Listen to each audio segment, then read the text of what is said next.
do what we do. Our first guest up is the one, the only real Enigma and Theories. What's going on? How do I? Why even add you? You should be here. Peace. I'm here. Can you hear me? Wait. All right. I know what's going on. I gotta go like this. What's going on, brother? How's everything? All is well. All is well. Yes. We good. This is a beautiful thing. That's what's up. We also have the one, the only Jeremy of Ice and Fire in the building. Welcome. Super honored to be here with the Don, Real, and all of the other leaders of the From fandom and the community. Thank you for having me, my friend. This is awesome, what you're doing. Thank you. Thank you for joining, man. We got the one, the only E-Man is in the building rocking with us. What's going on, family? How y'all doing? That's what's up. And from the movie Blog, we got Anthony up in the building rocking with us. Yep. What's good, people? That's what's up. Thank you all for rocking with us. Thank you for everyone coming out here. And we're going to talk about this season 3. We're going to talk about predictions, some theories that people may have, and everything else. Again, we'll be taking all your questions that you have in there, super chats for whatever channel that you're on. You can throw those in there and stuff. We'll do that. And again, when Phil gets in here, we'll start taking live phone calls. And let's say what up to the people who are joining us right now. We got 60 plus ED in the building, Drunk Bishop up in the building, Carrie is up in the building, Nisha Rochelle is up in the building. I kind of love Epsy is up in here. Papa Socks is up in here. Never seen you before, Papa Socks. What's going on? Kimberly is up in here. Andrew West is up in here. T-ville 1 is up in here. Welcome to the dark side is up in this building. Mr. Leo G is up in here. We got a bunch of people in here. Sarah is up in here. Horror Fan is up here. Bitey is up in here. We got a bunch of people right off the bat. Thank you all for tuning in and everything. Let's go through it right now. We'll go across the board. Everyone can see. We'll go Real, Jeremy, then we'll go down E-Man and Anthony, and then we'll rotate back the other way. Probably be the easiest way. Who's in that goddamn car? Whose foot is that, man? Real. I think, okay, so we're going to go me, Jeremy, Anthony, and E-Man. Okay, so me first. I think Miss Lou's foot is on the right, and it might be somebody else's foot on the left. I don't know. But I think that's Miss Lou's little tiny foot with some pancake batter on it, probably in the cart. Jeremy? Not to copy him, but yeah, I think Tien Chen might be one of them. And the reason why, I think Taryn kind of convinced me. He noticed something during that one scene in the trailer, the funeral scene when they're inside the church. He saw a plate. He described a plate that Ethan was kind of walking up to go lay a momentum to. And he tied it back to Tien Chen in some way. And I thought, okay, maybe this makes a little bit of sense. And then we look at the shoe. It could be very similar to her kind of diner waitress type shoe. I'm worried for Tien Chen, man. That's what it is. E? So my theory was that it's either Christy or it's Mrs. Lou. It's got to be somebody close to Kenny. Because I'm just going off of the trailer, right? Yep. Like in the trailer, we saw Kenny was throwing flowers and getting emotional. So those to me are the only two people, because clearly it was a female's voice when we heard it in the teaser. So I'm like, it's gotta be Christy or it's gotta be Mrs. Lou. So I'm gonna just put those two up there. All right. Ant, what you thinking? I was thinking kind of the same thing because, when you look at the trailer, we know that somebody got in the barn, and we know that there was somebody being carried through town at the wheelbarrow. We don't know if they're the same person. So I was up there with it being Christy or Mrs. Lou, but it could be both. But we do know that Kenny was real messed up in that trailer because they had that shot of him in the diner, like all hunched over in tears. Yeah, I don't even see it being anyone else but Mrs. Lou. When you look at it, number one, Jade is pulling the cart with him. All right. Yep. So if you say Sarah or someone, Jade don't care about Sarah, that's like a form of honor. Like, I'm gonna pull this cart with you, boy. You know what I mean? Boy, you. So it's got to be someone she care. Like, who does he care about more than Mrs. Lou besides Kenny? Because he lived with them the whole time. That would get him emotional like that to pull that cart with it. So for that reason, I really got to push towards that. It's Mrs. Lou. Unfortunately, that it's going to be Mrs. Lou up in this piece that gets got and stuff. And, you need an emotional pull right off the bat. We ain't get no major deaths last season. You know what I mean? Everyone escaped. So I think that they got to start it off with a bang. Like that's something that's going to hurt everybody watching. You know what I mean? If Sarah died, I think some people be like, oh, poor Sarah. Other people say, fuck Sarah. Right? Like Miss Lou, no, everyone going to be like, man, that chick ain't did nothing to nobody. Yeah, everybody loves her. Everybody loves her. And what worries me even more, I'm not sure how 100% accurate this is. Rotten Tomatoes has been sometimes accurate, sometimes not, but apparently they have uploaded the episode titles to season 3 already. And the first episode is titled When We Go, which is a huge callback to the conversation that Jade and Tien Chen had at the end of season 1 when Jade was explaining they come with you when you go. So that has me even worried about her. Yeah, that's his exact word. That's a great point. I didn't even think about that aspect. And then Real, so we talked a little bit real quick about the voices. Real came up with a theory that I believe is true about the voices. Real, can you explain that theory real quick? Which voices? The voice in the barn. Oh, okay, so the voice in the barn. This. Yeah, the voice in the barn is totally a sound bite from Kelly being pinned to the tree. The same screams that we hear in the teaser is a sound bite from season 2 when Boyd was pulling the rod out of Kelly's head. Now there was something else that I just noticed today. In the teaser, when they were showing Boyd struggling with the slow walkers and they was grabbing him and pulling him along, what we got from that same shot, those same shots were unedited, un-CGI'd shots, which they went and then put the CGI in. So they were really screwing with our heads in the teaser. I'm gonna send you those 2 shots over because you'll see one of them. He doesn't have the scratch on his arm with the blood coming out his arm, and then you'll see the other one is the exact same shot with the blood coming out his arm and everything. I'll send that to you I'll send that to you on Facebook. You can pull it up. And I think that leads credence because if that is the case and they hid the voice, then that voice has to be so distinctive that they needed to hide it. And the Asian accent of her screaming would be that distinctive. And people might have guessed it why they would do something like that. So that Good also point. To me leads to that it's Tien Chen. Unfortunately, she's a really sweet lady. You know what I mean? And but I think she out of here. I'm worried. I'm even more worried now. Yeah, I think she's out of here and stuff. We talked about Tien Chen a little bit, and that's probably the biggest thing in the.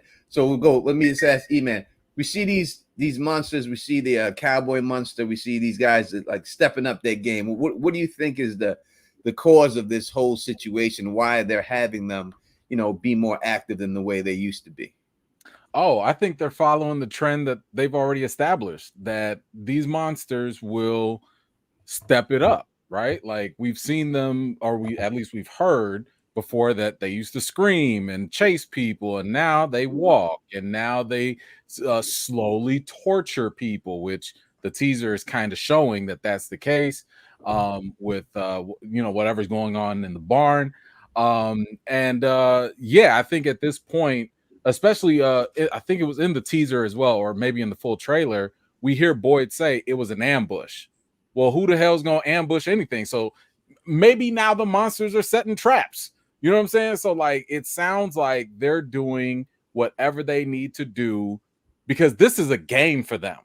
Like they enjoy it. They get kicks out of this, for whatever reason, whether it's trying to pretend to be human or trying to kill these folks or whatever. But this is something that they actually get pleasure out of. So I think that they are just finding more creative ways to, if it's not just kill people, it's to torture them or make them, or break them, as we've also heard. I think it was the cowboy that said that. You said we can't break you, right? So it looks like they're trying to break folks. It does. Right. It does. And you mentioned playing games. And one thing that I thought was kind of interesting in the teaser is how there's that night scene where it seems like all the livestock is out of their cages.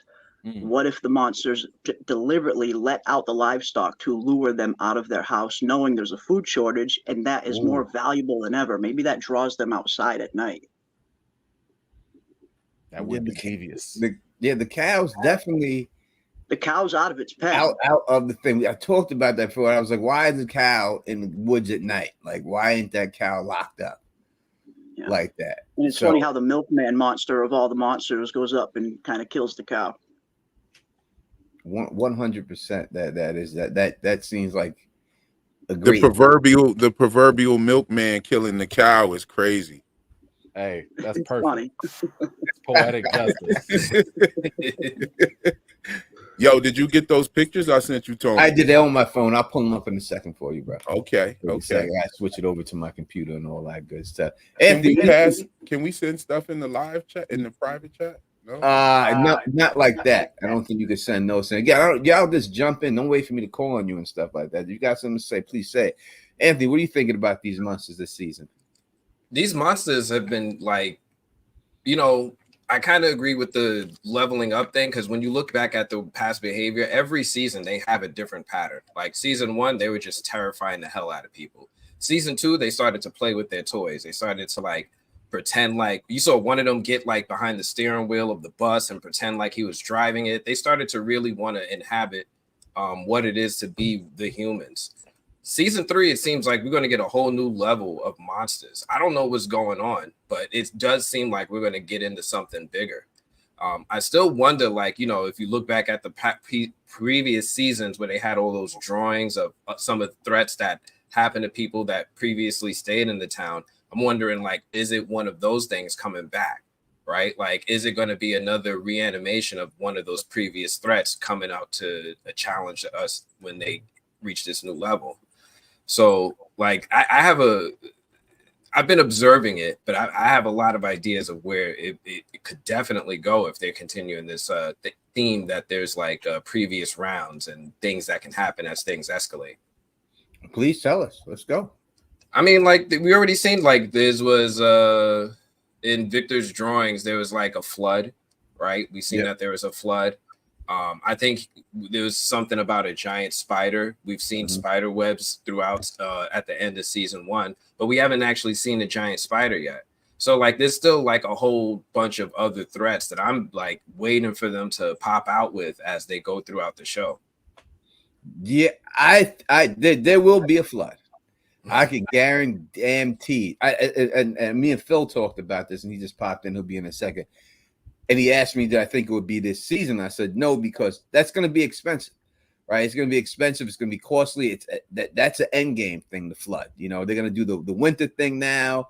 And then the next thing I think is going to be a flood. And the reason why I think about it is that when Tabitha was in the cave with Victor and she was walking out and they were following the water to get out, she specifically looks down at the water and says, where is this water coming from?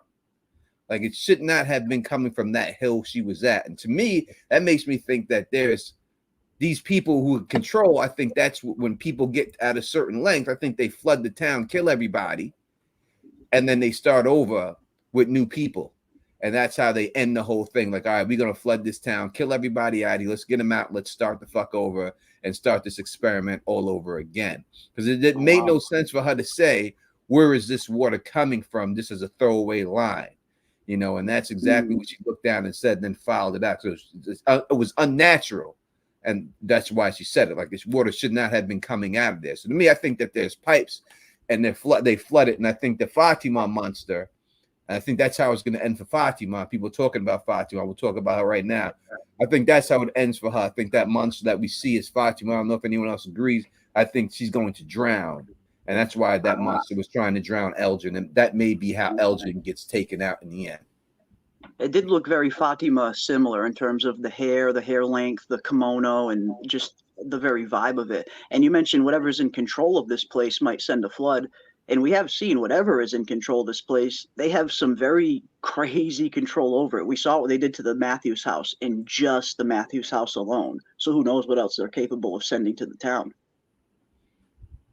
Yeah, we've seen the weather change on a dime, right? Storm. Yep, the storm. Yep. Let me ask you, we'll go through this. Do y'all think that this could be some Truman Show type shit. Oof. That this could be some people in the control booth, and we all seen the Truman Show. Oh, send in the raid. Woo, woo. Send in this. Yeah, You think it Yeah, could be I hear you on not that it's a show and people watching on television, but the controlling Yeah. of it. Yeah. Could it be a like Truman a Show cabin in type the woods type thing. yeah, like a cabin in the woods kind of thing, where something is being sacrificed to something, or they're creating this thing. Also, you have like the food items that Miss Lee, a lot of people were suspecting her tea of being some type of hallucinogen, and they had that in Cabin of the Woods. Tony, I was wondering if I could share my screen real quick. I have to share. I have a share screen. I just want to show the Yeah, people. go ahead. I think you have the Yeah, ability. you got to bring it on stage. I'm here. Oh, they're right here. All right, my bad. Okay. Here we go. Okay, so if you look at this picture on the left right here, the one I'm shaking around, this is from the teaser. And this picture is from the trailer. It's the exact same shot. So in the trailer, they weren't showing us about how Boyd's arm got injured. You could see where they put the CGI scratches and the blood splatters and stuff like that, the little special effects to the same shirt here. And I think that was to kind of throw us off, to make us think that maybe the blood that we saw on Boyd's shoulder was possibly from his gunshot wound, because that's the same shoulder. Mm-hmm. And I was also noticing that Boyd was holding his left arm, and that's the arm that he got shot. And a lot of people thought that that was his Parkinson's coming back, but the Parkinson's was had his right hand shaking. The hand that he rings the bell with was the one that was affected by the Parkinson. So yeah, they were really playing with us. You have these two images, the non-CGI with the CGI image. You could tell that's the exact same shot. Yep. How he has his mouth open and everything, but one has the CGI shoulder without it, and one has it with it, and also the sound bite that they use. So they were being very deceptive. So anything that you think from that trailer, that trailer is totally unreliable. The teaser is first one? totally right. The first teaser, that's totally unreliable. Just letting you Well, know. you make a good point, because in the second trailer during this scene, you can't see it in the first one, but in the second trailer, if you pause it at just the right point, you can actually see a monster's arm clawing Boyd's shoulder. You can literally see the monster's arm on his shoulder in the second trailer, and it wasn't there in the first one. You couldn't see it in the first. And this is right here. This is like the second frame from it right here. You see what I mean? This is the second frame from it. Now in the teaser, you do see the monster's hand move down. You do see the hand move down.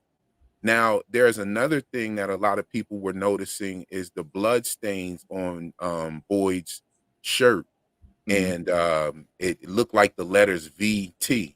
I think I'm gonna make a prediction that at some point during the torture scene, one of the monsters is just gonna come over there and straight up wipe their hands, the blood off their hands right on his shirt. That's what I think happens right there. And last prediction for that scene is, I think that whoever it is, I think it's Miss Lou, but whoever it is, we're going to see the slow walkers get busy for the first time. Like, we're going to actually see what they do, because they haven't shown us that in 2 seasons. So I think this is the season that they turn up. This is going to be the real turn up season. All right. So you think that they will actually show them kill, because they never show them kill them. They show, they always show them there, but you never actually see it. That they're gonna actually show them tearing, because that foot, that's Miss Lou, and we're talking that foot fucked up. Like the foot in there is hanging by a thread. Like they ripped this person apart, but they're actually gonna show that. Yeah, I think they're gonna show. I think they're gonna show them pulling the foot off.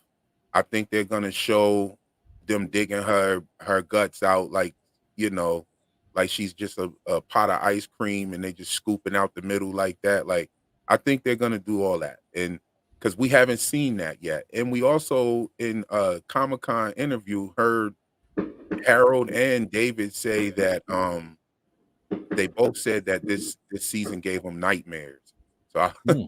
So so I'm pretty sure that they seen some real crazy special effects. Thank you for the super chat from downtown. Says, yo, all the From Review channels I watch at the same place, same time. Epic.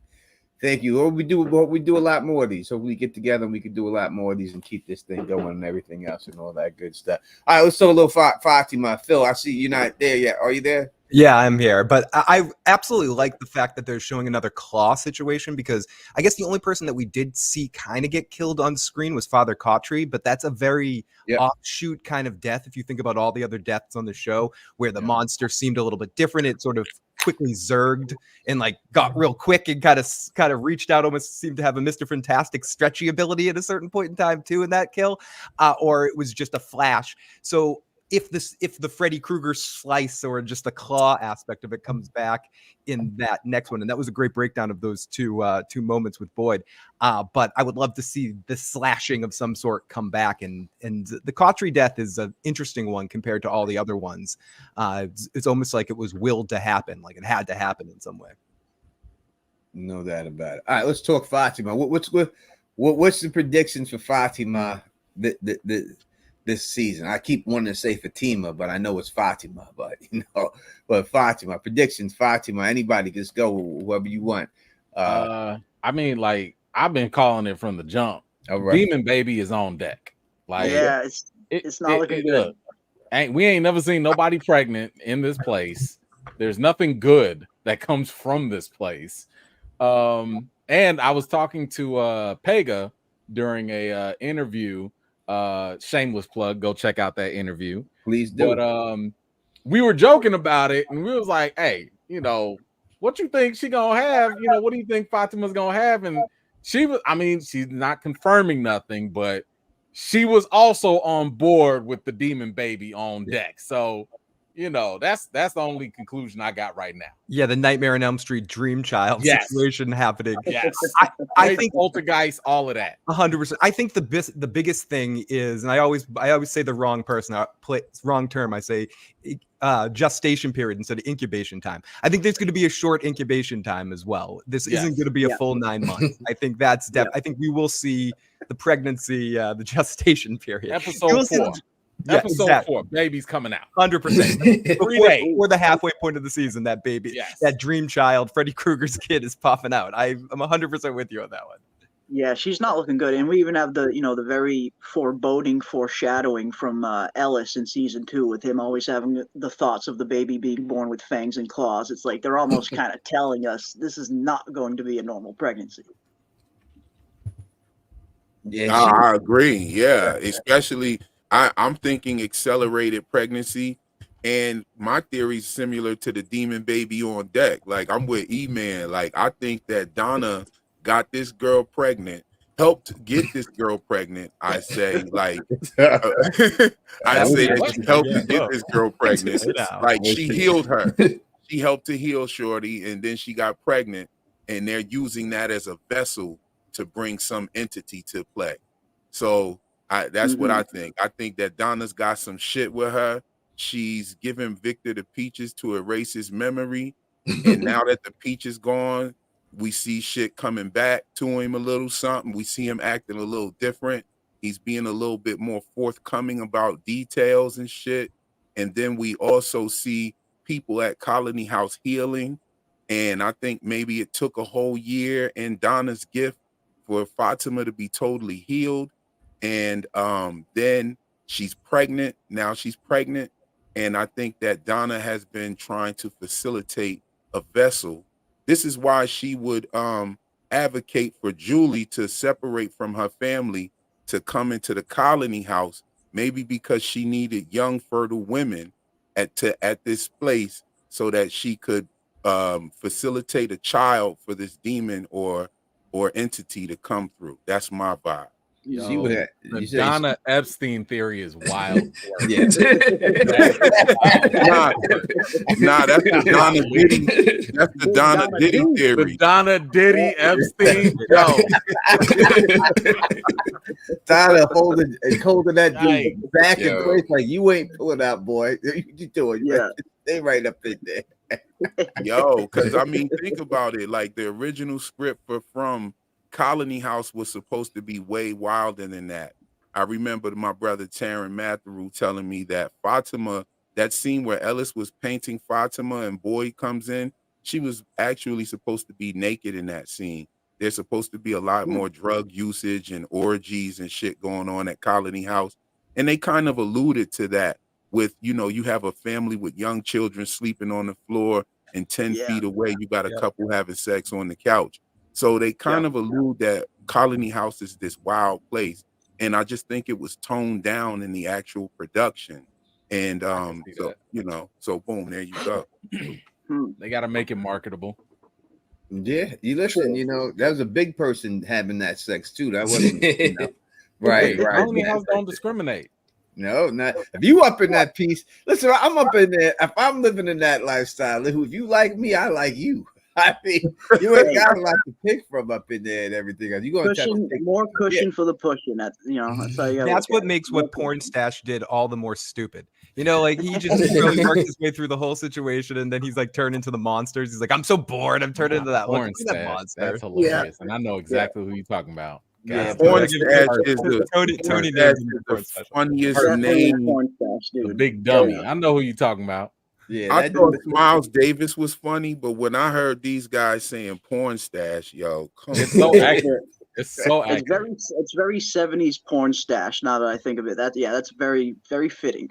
He got the Ron Jeremy mustache, yo. Yeah, you can look at the dude and you can imagine him just sitting up in the window with his homeboy smoking weed, like, yo, son, look at that one. That one's hot right there. It's pretty hot right there. Look at her. Well, we saw also for Fatima, we saw her losing her tooth, or it was something bloody in her mouth, I think. Yeah. So, and by the way, I mean, because I was schooled by the women in my chat. Apparently, pregnancy does affect the teeth. Yes, so it can. So I don't know if that's accelerated. I don't know if that's my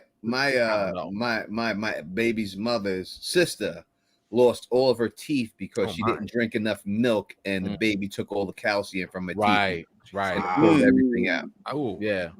So and if this is an accelerated pregnancy kind of thing, what if this baby is drawing more calcium than a normal fetus, and it's kind of affecting her that much faster? It could.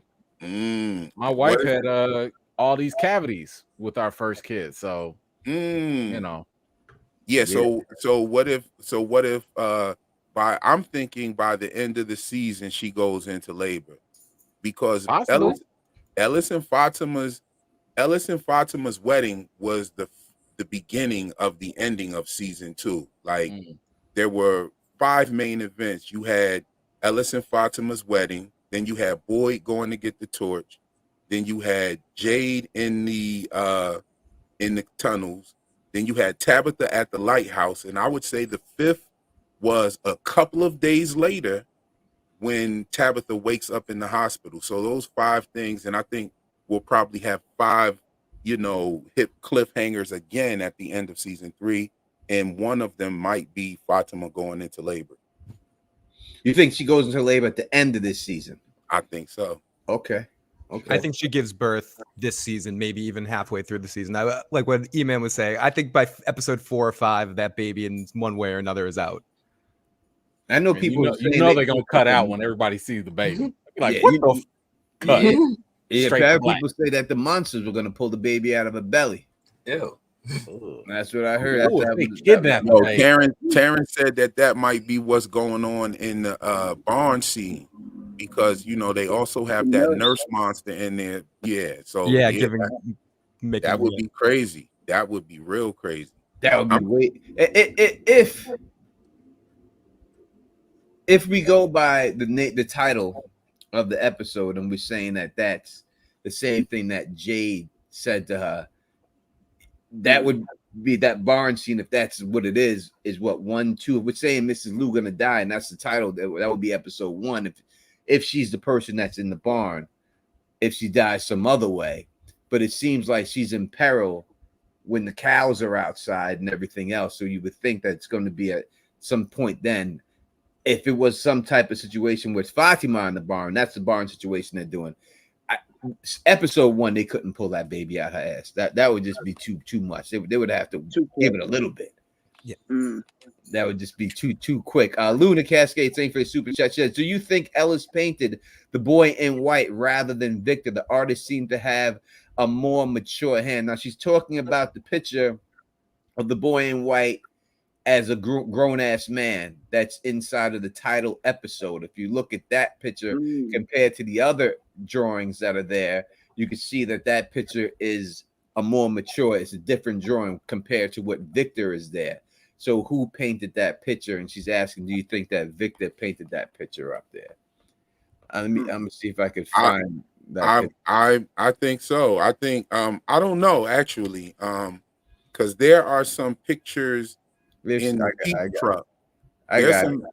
There's some stuff in the peach truck that looks adult or more mature artwork as well. Does Ellis paint? I thought he used his like charcoal. Like I thought he was like black and white. He did painting. He painted the Adam and Eve tapestry on the wall. Oh, you talking about the one in the beginning? Yeah, it has. Yeah. I didn't think he painted that either, but he just did an interview that confirmed it. Okay. That Ellis painted that, and that is Fatima and Ellis. I thought that might have been Julie and Elgin on that tapestry, but it was actually Fatima and Ellis. All right, so you see, this is this is a drawing that Victor normally does, and then when you look at this picture right here of the grown-up boy in white, right, you can see that this is a different style. He's got the crow in his mouth, crow lips. Yeah. It looks more mature. Don't look sloppy like that. So this is the picture she's asking about. Yo, that's actually something that I pointed out in my very first video on my YouTube channel was the crow mouth. I noticed the crow mouth, and I noticed that the scene right after that, or the shot right after that, they show the crows flying, and you it's obvious that that's a crow's mouth. I would say that probably did not come from Ellis, only because the boy in white appears to only show up to people that have some sort of, and I'll just call it for the sake of what it is, spiritual connection to this place. And I don't believe Ellis has that kind of connection with this place. So I think he does. It would have to come from either Ethan, Victor, people that the boy in white actually has shown up to. So I would think that it was not Ellis. Okay. And could it? I know where it is from. I want y'all to comment, and then I'll tell you. I know exactly where it's from. I can guarantee. Eloise used to do drawings, right? Didn't Eloise used to do drawings before Victor? Yes. I mean, it could be hers too. That might be one of her paintings. That might be one of her paintings. But there's one thing about Ellis. Ellis has a drawing in his room where he pretty much predicted Tabitha at the lighthouse. And I think there's a drawing in Ellis's room that predicts Tabitha at the lighthouse. I'm gonna find it, send it to Tony. He's already got his screen up. Yeah, you can screen share it yourself when you bring it. It's easier that way. Okay, bet. So Anthony, who you think did this?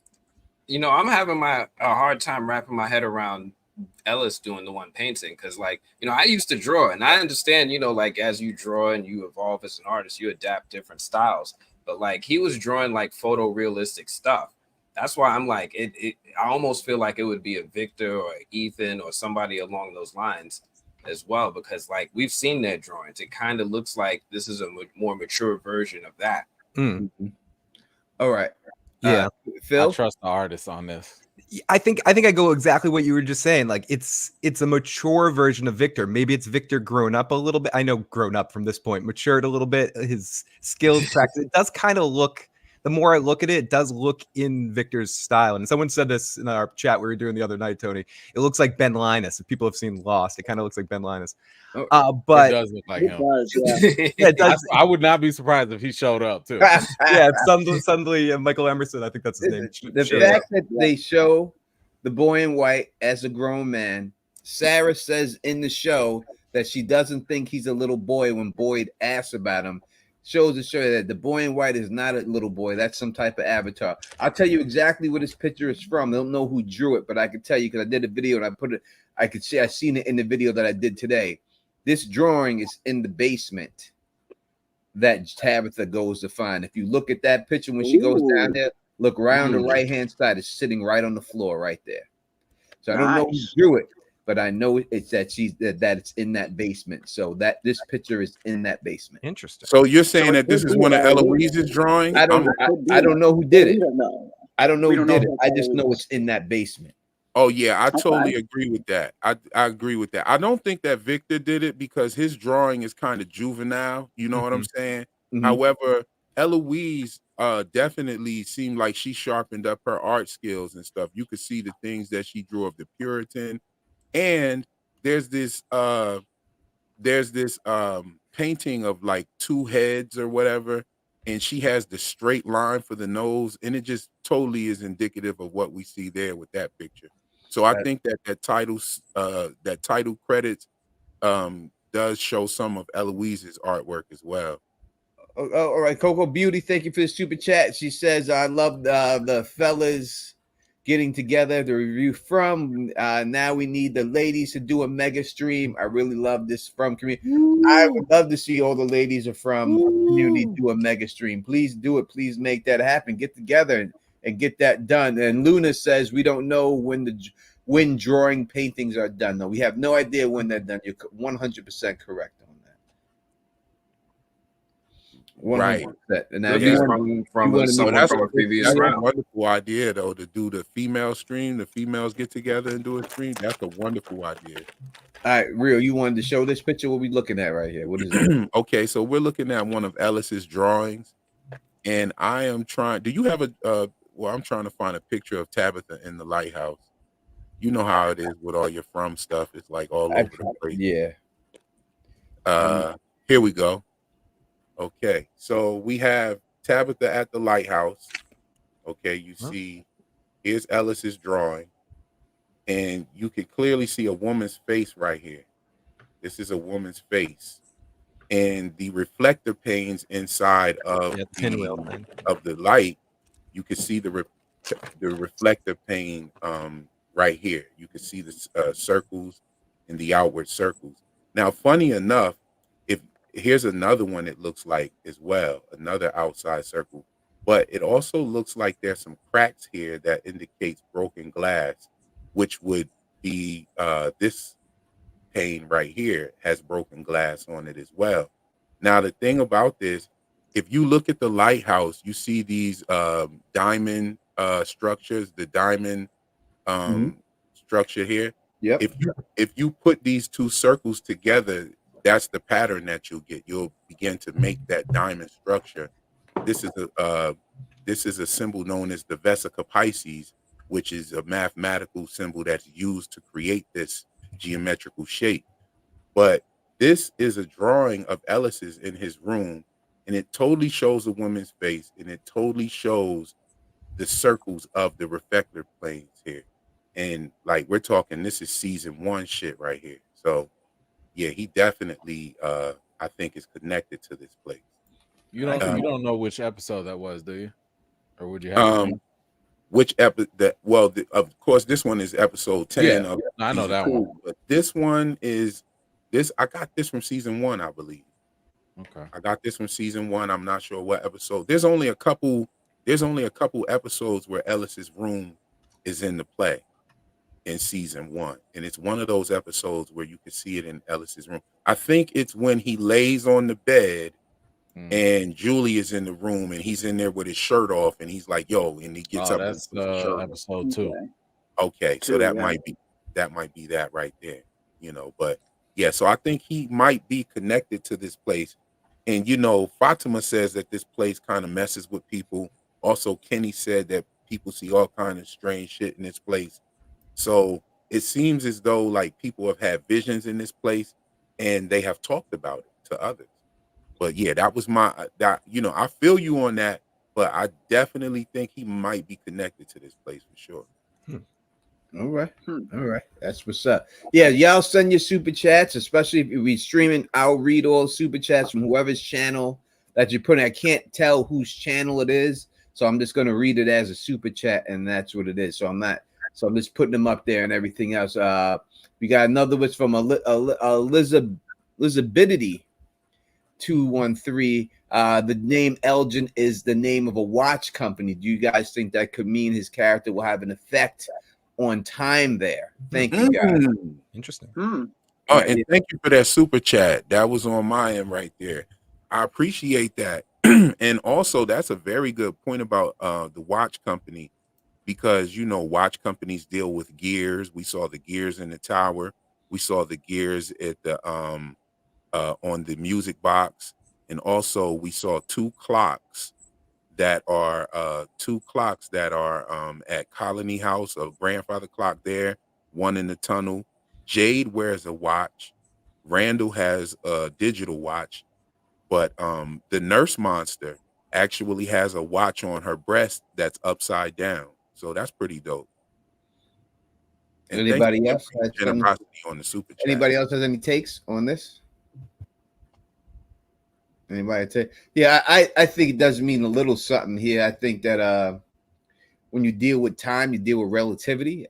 You deal with this certain dimensions. Time is its own dimension. I think we're dealing with multiple dimensions, and time itself is its own dimension when you deal with space and time. So I think it more refers to something like that. I would say more of a time travel aspect, or some type of wormhole, as I believe. A wormhole situation that people are getting sucked into, and that all has to do with relativity. So I think that's when it comes down to time. That's the way I view Elgin. But yes, his name is definitely the name of a watch company. Interesting. It made me think for some reason of Heroes and Sylar being named after a watch, and his villainous nature being named after a watch. So there's some connection there with someone just adopting the name and the time having some referential meaning or something like that. But I'm reaching because I wanted to mention Heroes for some reason. Who never wants to reference Heroes? Especially the first season. I mean, the Heroes first was great. Just keep it at the first season. Keep it when Heroes. Spoiler alert! Keep it when Heroes stabs Sylar and end it right there, and it's a very good season of show. Yeah, it was an amazing show. I just looked up the name Elgin, and Elgin has like multiple meanings. So like in Celtic, it means like beauty or beautiful place. It could also mean worthy. Like if you look on the bump, I guess it says it has Gaelic roots, meaning high-minded. So it's perfect for any little guy with a strong moral compass. Elgin can also mean Little Ireland. Like one of the things that I always thought was interesting is like, even when you think about the title From, everybody who's there feels like they're from someplace else. They're from some other walk of life than the other person, right? Like Elgin has a unique name. Fatima has a unique name. Kenny doesn't have a unique name, but that's not his real name, right? I think back in season 1, they said that his name was Fuhan. He just goes by, he wanted an American name, so he picked Kenny. So like, I'm curious if Elgin has any deeper meaning than that, other than it just being a reflection of like everybody being from different walks of life in the world.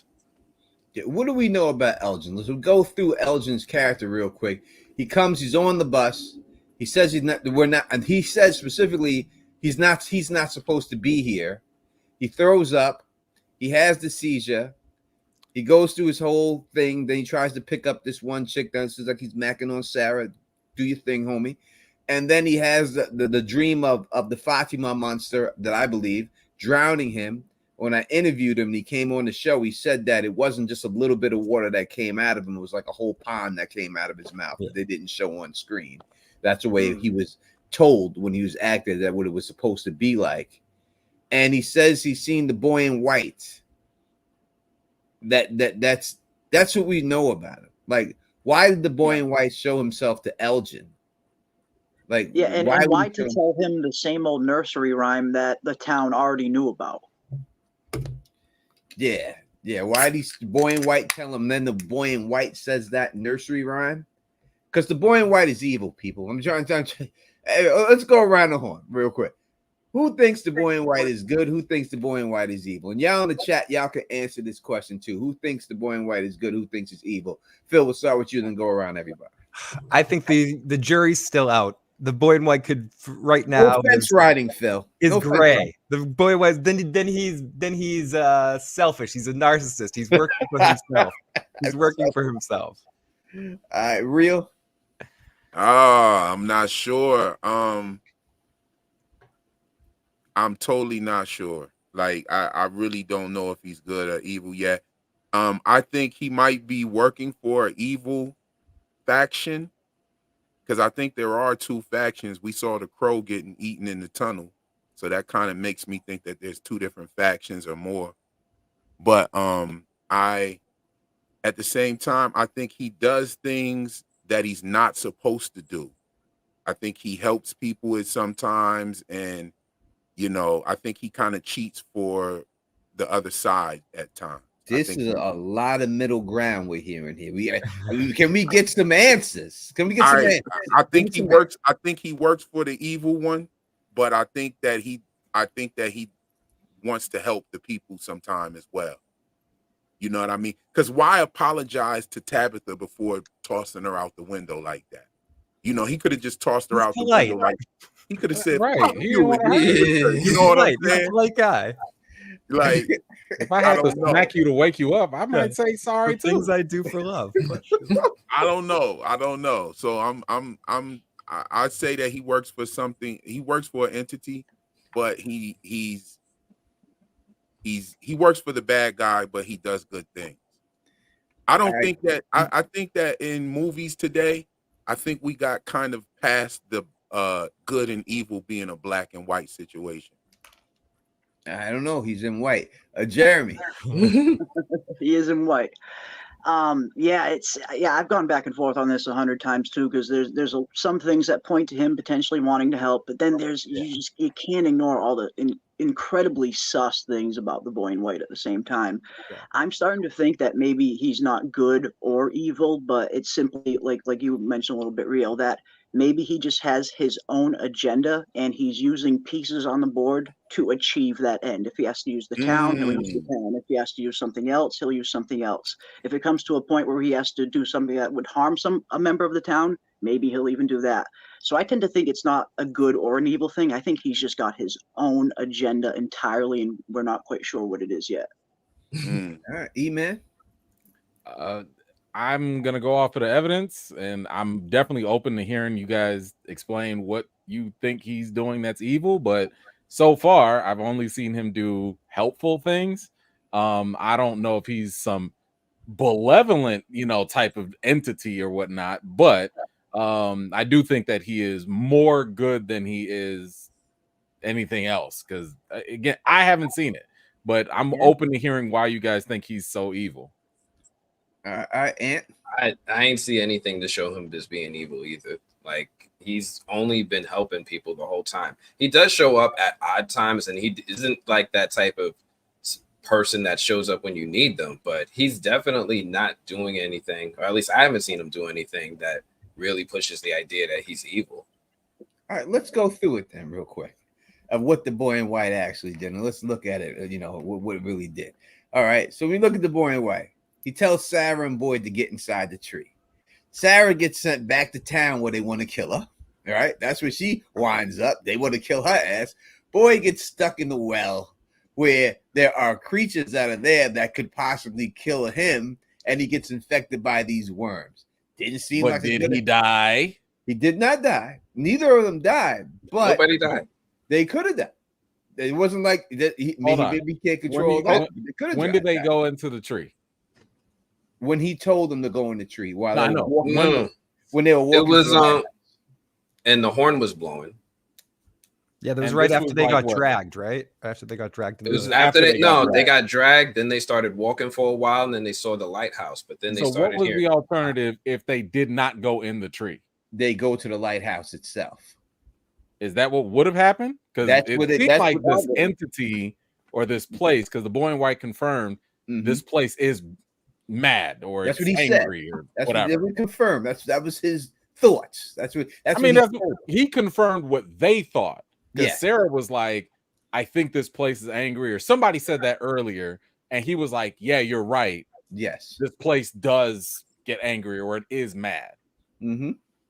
So And I think it's fair to say that this boy probably let's call it an entity.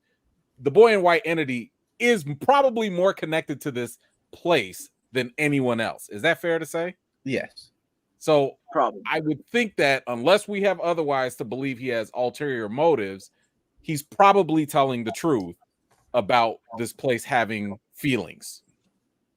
Well, people do say things to manipulate people. So we That's know true. that they were on their way to the lighthouse. We know that Tabitha escaped through the lighthouse. We know that Victor's mother was said that she needed to get to the lighthouse to save the children.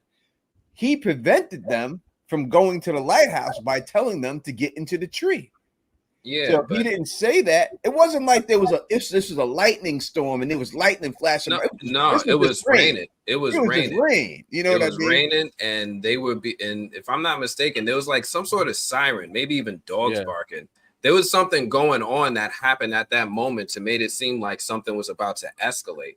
And then the boy in white showed up and was talking to Sarah and told her to put Boyd in the, like, it didn't seem like they were close enough to the lighthouse either. Like they weren't like right up on it. They weren't right next to it. But they could have got there. They were close enough for the light to hit their tent the next morning. So they were in decent distance at least.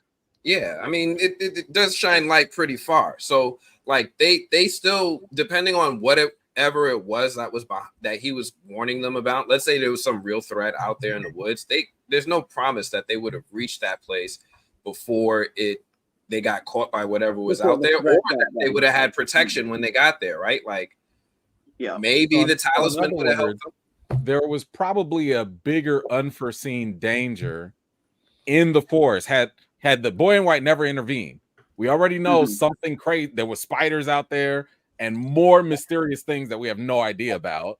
So if the boy had not intervened, you got weird spiders, you got weird unforeseen stuff. You have an entire entity of an environment that is angry.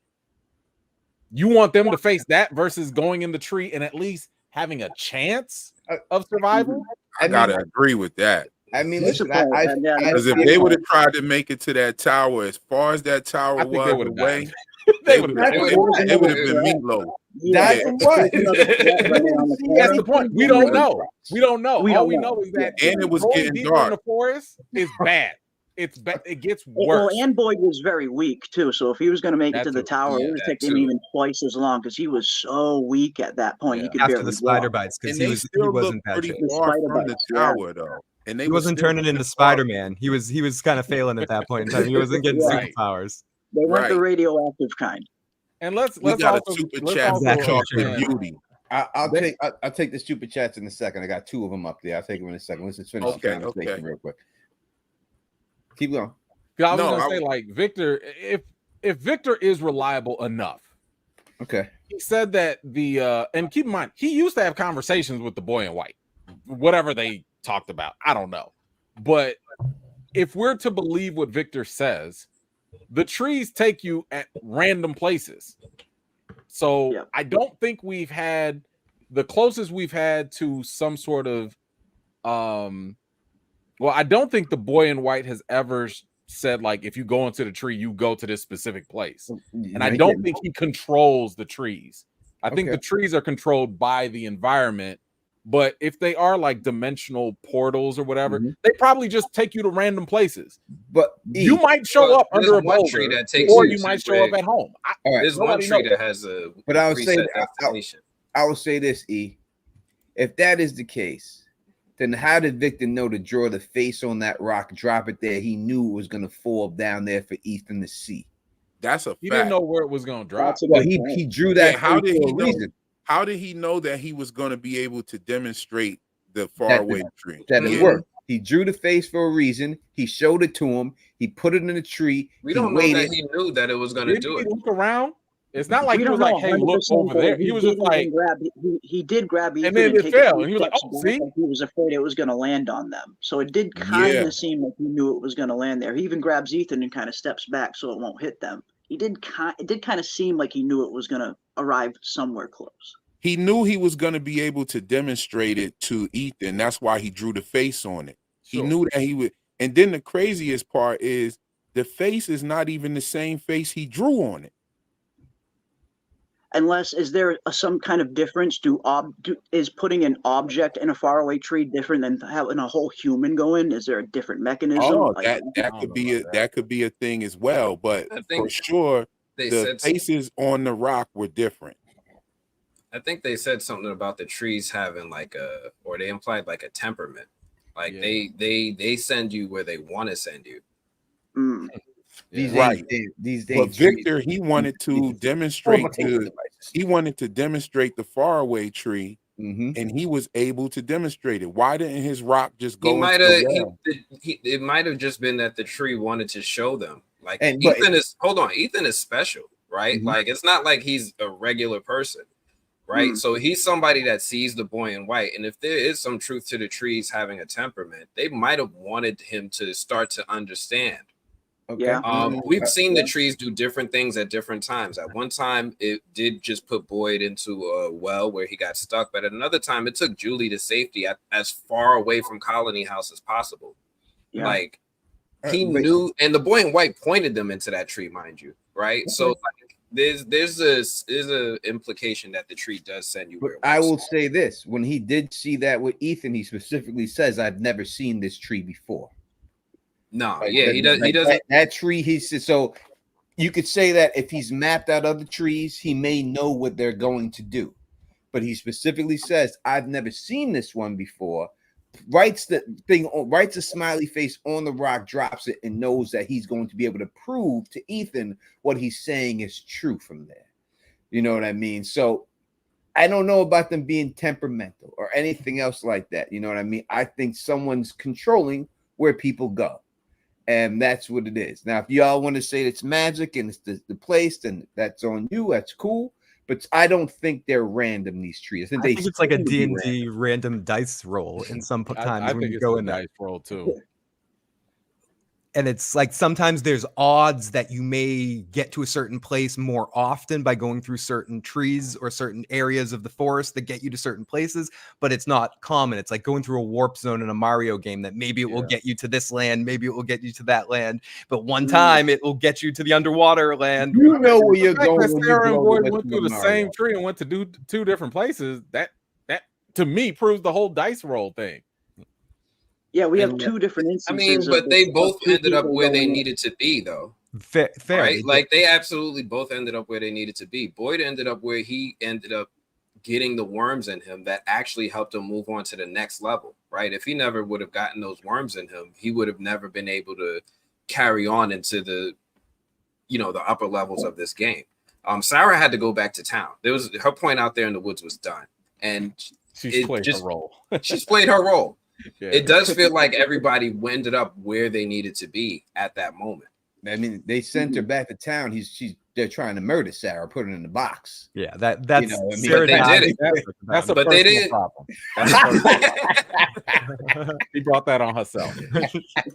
But that does not, in my opinion, that does not implicate the boy in white. If we're going with that theory that people need to be where they need to be, then I don't think that implicates the boy in white. So if y'all got something else, I'm open to that. I mean, everything that happened with Boyd, right? And the music box happened when he sent Boyd, if we say he sent them to that well. That monster got released when he went to that well. All the bad things started to happen when he got sent to that well. That music box, all that stuff never happened before. It wasn't until he went through that tree and the boy in white put him to that well. So you may say he needed to get those worms in his arm. Did he need to see that music box? Did he need to hear that? That unleashed the entity upon the town when he did that. I mean, I don't think you can really escape bad things from happening, in this place. I think at the end of the day, there's a whole purpose of trying to achieve the greater good. And the greater good at this point is literally surviving. If you're going to get cut up, if you might lose an arm or two, that might just happen. But you're trying to get out and survive. And I think that's what the boy in white ultimately is trying to do.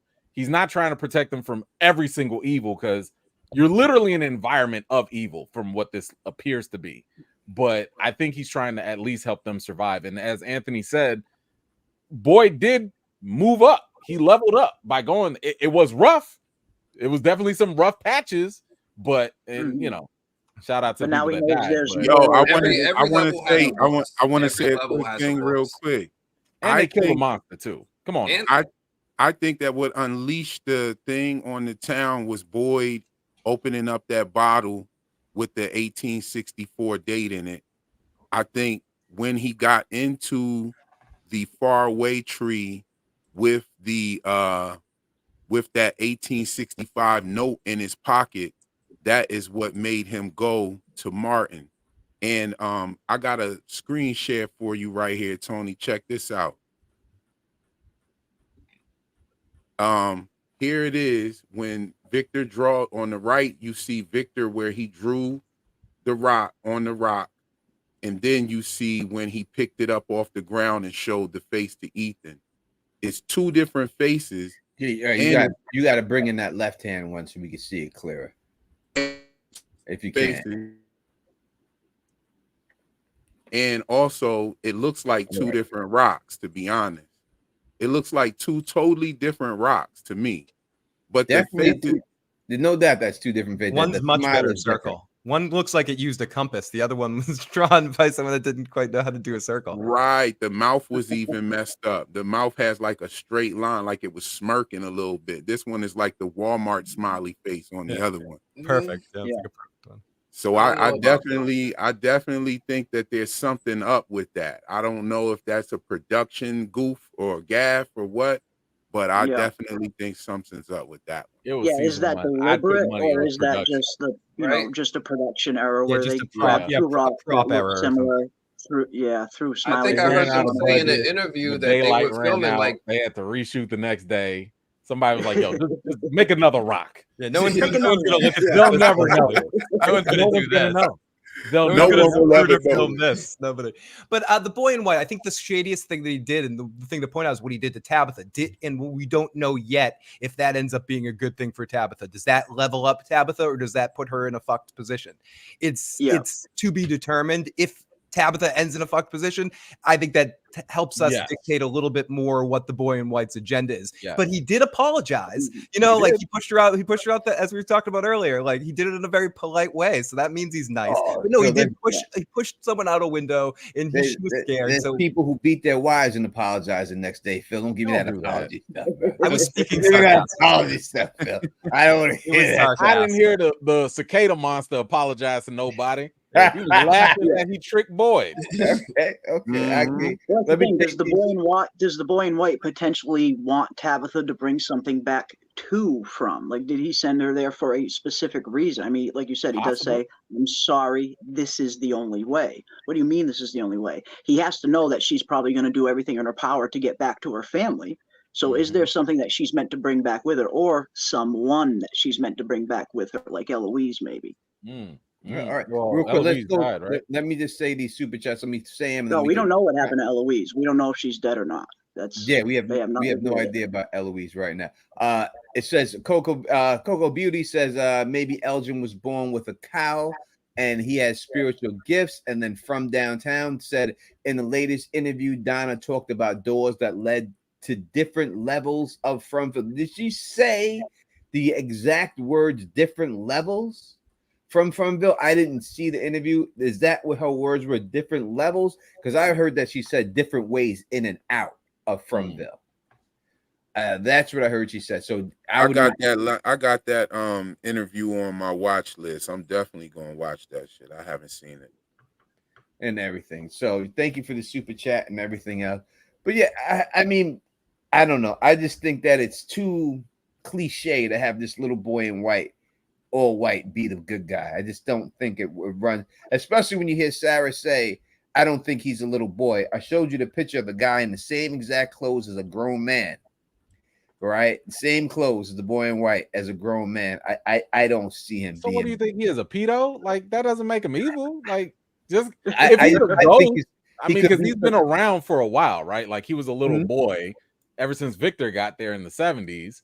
So he probably isn't a little boy, but that's probably the image he just portrays of himself. I don't know. Yeah, it could be an Not ad. the that form makes that him he evil. takes on. Like, can he portray himself as other forms? Is he stuck in this boy form? Right. Like that's what we don't know. But we know he's very old. Like you mentioned, he's been there since Victor was a child. And didn't Sarah say that they were stuck there or something? Like The voices, whatever yes, voices they're she was stuck hearing. here too. And they've been waiting a very long time for someone to come around that could hear them. That's why they were so drawn to Sarah. She's the first one that could hear them. Yeah. All right, we have 2 more super chats. Let me get these out. I'm sorry I didn't see them. Luna, thank you. She says, season 2, episode 2, Martin says the Boyd, the darkness in the forest, nightmares you can't even begin to imagine, things we were never meant to see. This was foreshadowing. Thoughts on this panel. Let's just go through this real quick. We have heard nightmare, dream from season 1 a billion different times. We've seen dream catchers in there and everything else. The creatures themselves in IDMB are called nightmare creatures. Is this some type of inception situation that this is a creation of somebody's nightmare come to life? Y'all can go around the horn real quick. Anybody? It could be. I think it could be. I think we see some I don't know if it's the entire thing is a dream.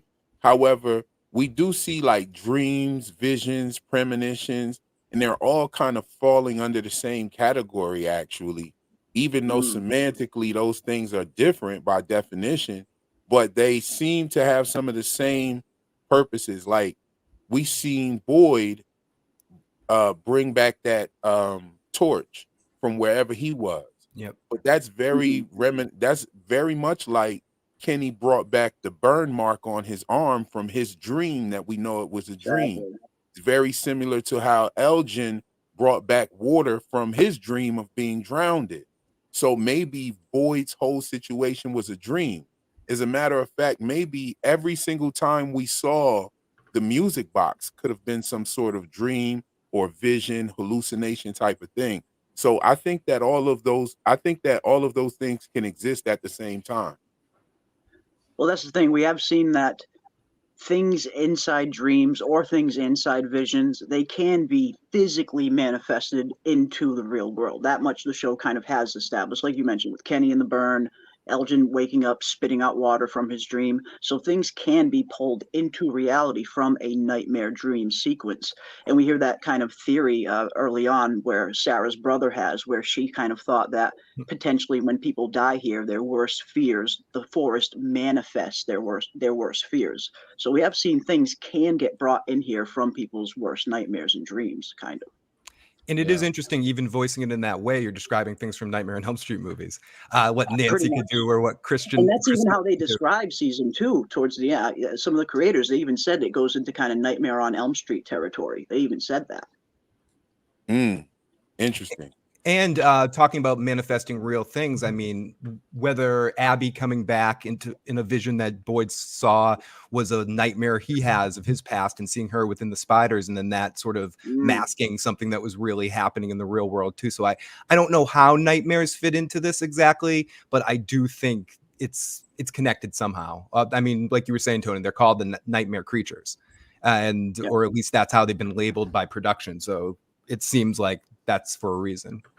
They say it's brought up too many times. Even Jay, when he first gets there, he says thinks it's a escape room. He says, "What is this? Some type of nightmare escape room?" I mean, it just keeps coming up over and over. Is it red herring? And they're just trying to bait you into thinking it? Maybe, but they do bring it up an awful lot with these. But the nightmare creatures kind of, can they really red herring calling the creatures the nightmare creatures? Would you be happy? It just turned out to be a dream. Would you say this is a good ending for the show? Or would you be like, nah, I ruined it?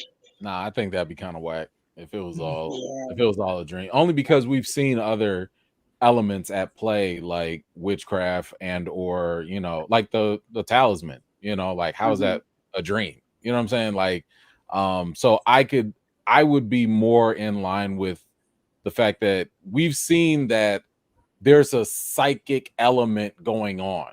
Right? Like these monsters just so happen to know, or this place, this entity happens to know people's dreams or what happens or whatever. So, and vice versa happens, right? Like people that come into this place will have dreams. Elgin had dreams before he got there.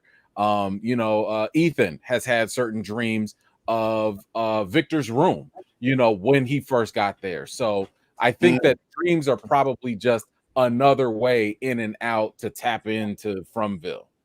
Another thing is all just a dream. I think, didn't Harold say he spoke with the producers like before signing on to this show? Like the people who made this show also made Lost, right? And spoiler alert, like they kind of left Lost ambiguous as to like, were they alive? Were they dead? It was like very unclear as to what was really going on at the end. And I'm pretty sure he said before he signed on to this show, he made them commit like, this is not like that, right? There's something substantial going on here and there's an end in mind. Yeah, and John Griffin even mentions that in the latest interview he did on the CBR YouTube channel. He says they have a beginning, they have a middle, and they know exactly where the ending is going. It's the in-between details that they'll kind of be filling in along the way. But John Griffin knows exactly how the story is going to end. Yeah. And the quote, I think, is something Harold said. I still get asked to this day at parties about Lost, and I'm sick of answering the question. And the only way I'd agree to do this show is if I like the ending and I like it. It was something to that effect. So yeah, it is that's where it comes down to it. Whether it's dreams, whether it's aliens, whether it's witchcraft. For me, I just want a good ending that makes sense from beginning to end. And so I don't really care necessarily what it is, as long as it's effectively well. I know what I think I see, and I think that's what's fun about what we're all talking about. But I think all of us, as long as the ending is satisfying, we'll do our own. Phil, you know it's aliens. Phil, stop fronting. This script, you know what it is. The real rebel Eric, he says the Temptations were originally named the Elgins. I think it's this alien is controlling everything. I didn't know that. I'm a Temptations fan. I didn't know they were originally. It could be that, but it could be that. It could be. He's trying to get all the cats sent down there. And that one dude who's on Jeremy and Ice and Fire's channel, he's an alien believer. He knows the truth. Yep, he thinks it's aliens. Yeah, he's right. Convinced it's aliens. He's right. Don't worry. Tell him to hold the faith. Hold the faith, man. Keep. I wouldn't be. I particularly wouldn't be mad if it was aliens. However, I would definitely want them to put a very unique spin on it, something that would be really dope. Yeah. But if it's a dream, it's gonna be shitty because I'm instantly not gonna give a fuck about any of the characters anymore. Like as soon as the show's over and they reveal that shit, I'm gonna be like, man, I wasted a couple years of my life on this bullshit. Like, how about the fact that these aliens are clearly xenophobic? Like, so they only come to America. They don't want to go nowhere else on the whole globe. Yeah, they don't want to hop over across the pond or anything. Or is there another? We don't know in other countries, maybe. We don't know if they're in other countries. These people haven't experienced them in other countries. Doesn't mean we don't know that they are in other countries. Maybe that's what Squid Game is. It's just in another country. It could be a situation like that. And everything else. All right. So I know Taryn Matheru. He makes up great theories. He's in the chat. He has a theory. Let's just talk about his theory real quick. Better if he could talk about him. So Phil, you got the phone line? Is it possible? Yeah, it's open if he wants to call it. All right. So yeah, we can put the phone line in right now. We'll put the phone line up. It's going to be Phil's phone line. So people who are my mods, Jackie C, will you please put Phil's phone line in there? He has a theory about an eclipse that's going to happen and stuff. And maybe we can get him to call in and have him explain it before we talk about it. So we'll give him a second before we go into the eclipse thing and see what y'all think about the eclipse theory and everything else. But besides that, we dealt with the boy in white. We haven't really talked about which. I don't know what KP is at. I don't understand. He usually is here. Tabitha. Let's go into Tabitha. Tabitha is in the real. I put a video out about Tabitha and everything out today and everything else. Everybody go check that out if you can get a chat. What's going on with Tabitha? What do you think is going to go? First, let's go through this. I said that's goddamn Victor's father that she runs into in there. Do y'all think it's Victor's father? Or do you think it's somebody else? Let's go through around the horn with that. Yeah, I think that's Victor's pops. I think that's I think Henry, what's his name? Henry? Yeah. His name. Yeah, I think Henry is Victor's pops. I'm almost 100% sure of it. He even looks like Victor to me. Like as far as like the clothes, the little flannel shirt. Like I think they use that as a clue to say, yeah, this is Victor's dad. Well, you look Yes, at the nose; they have almost the KP is same in the nose. chat. That dude and Victor. Yeah, KP is in the chat. And Susan, yes, it is my live. If you're asking, yeah, it is. It is from my channel, and everyone else stream knows. So yeah, and KP is in the chat.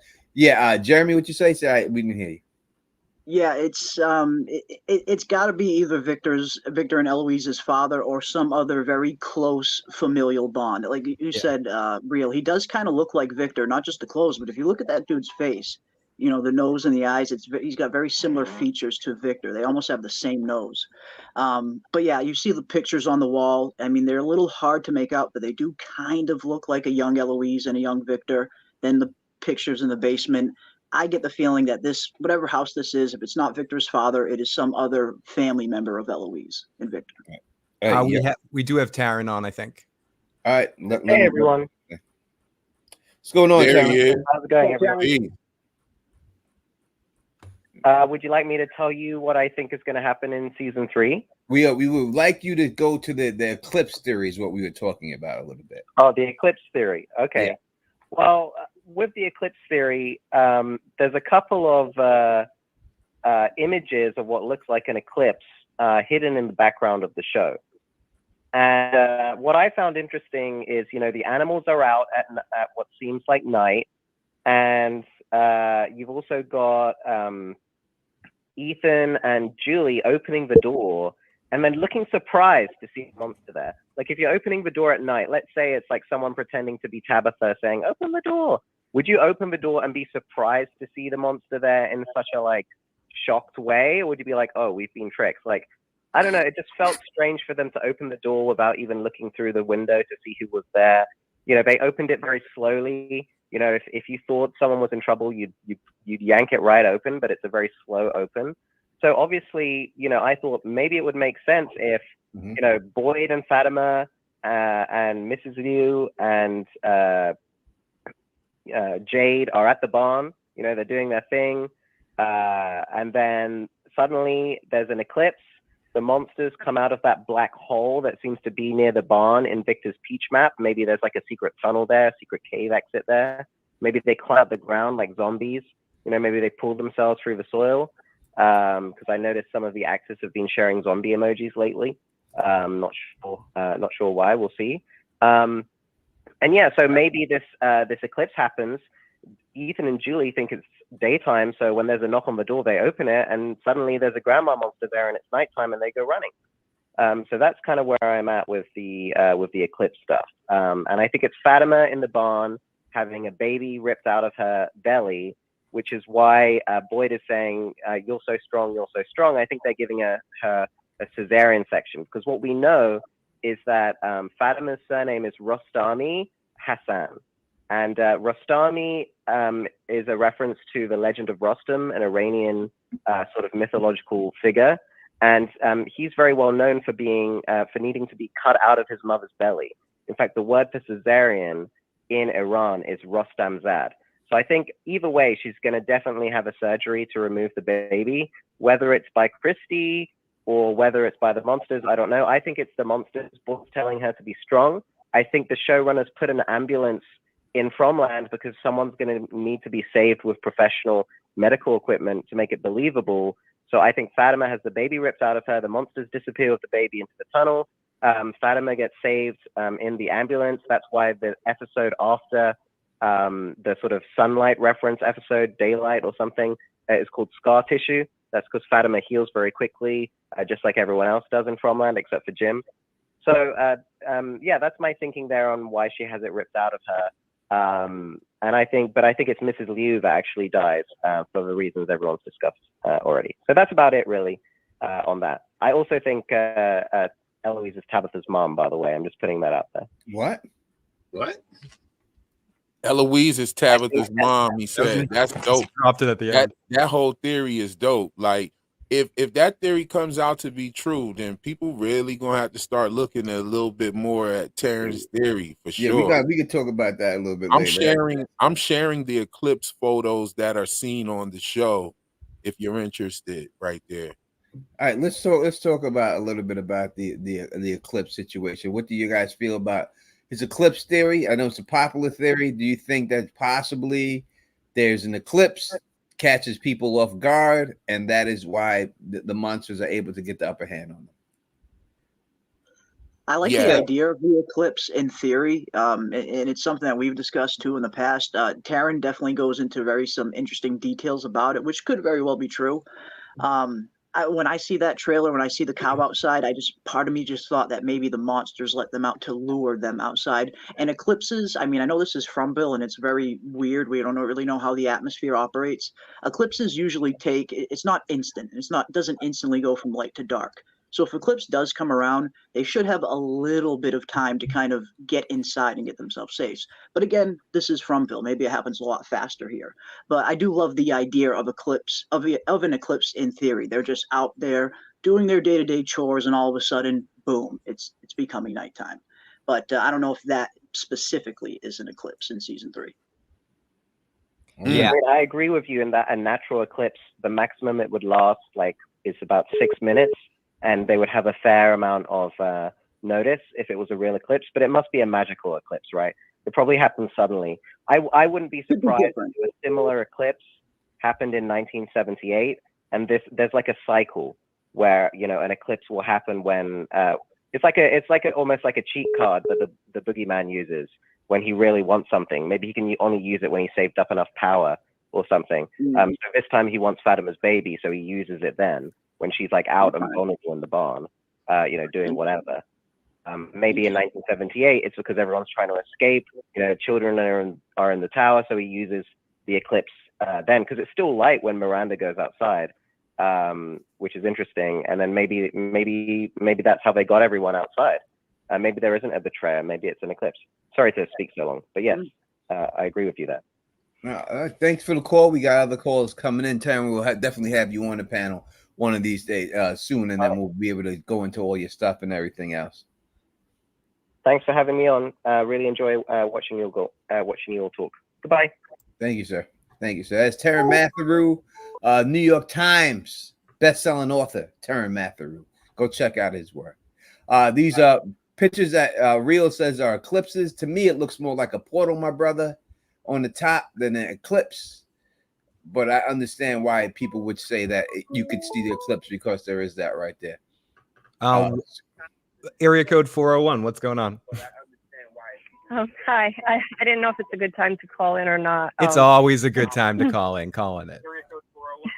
But turn your radio down in the background. Sorry. I didn't even know I was on yet. Oh, no, that's okay. Sorry about that. No, it's good. It's Julie? It's Julie Barbara. What's up, Julie? What's up, Julie? Hi. So I just wanted to bring up my theory that I discussed on Real's live stream last night with Tony, if that's okay, regarding Camden, Maine.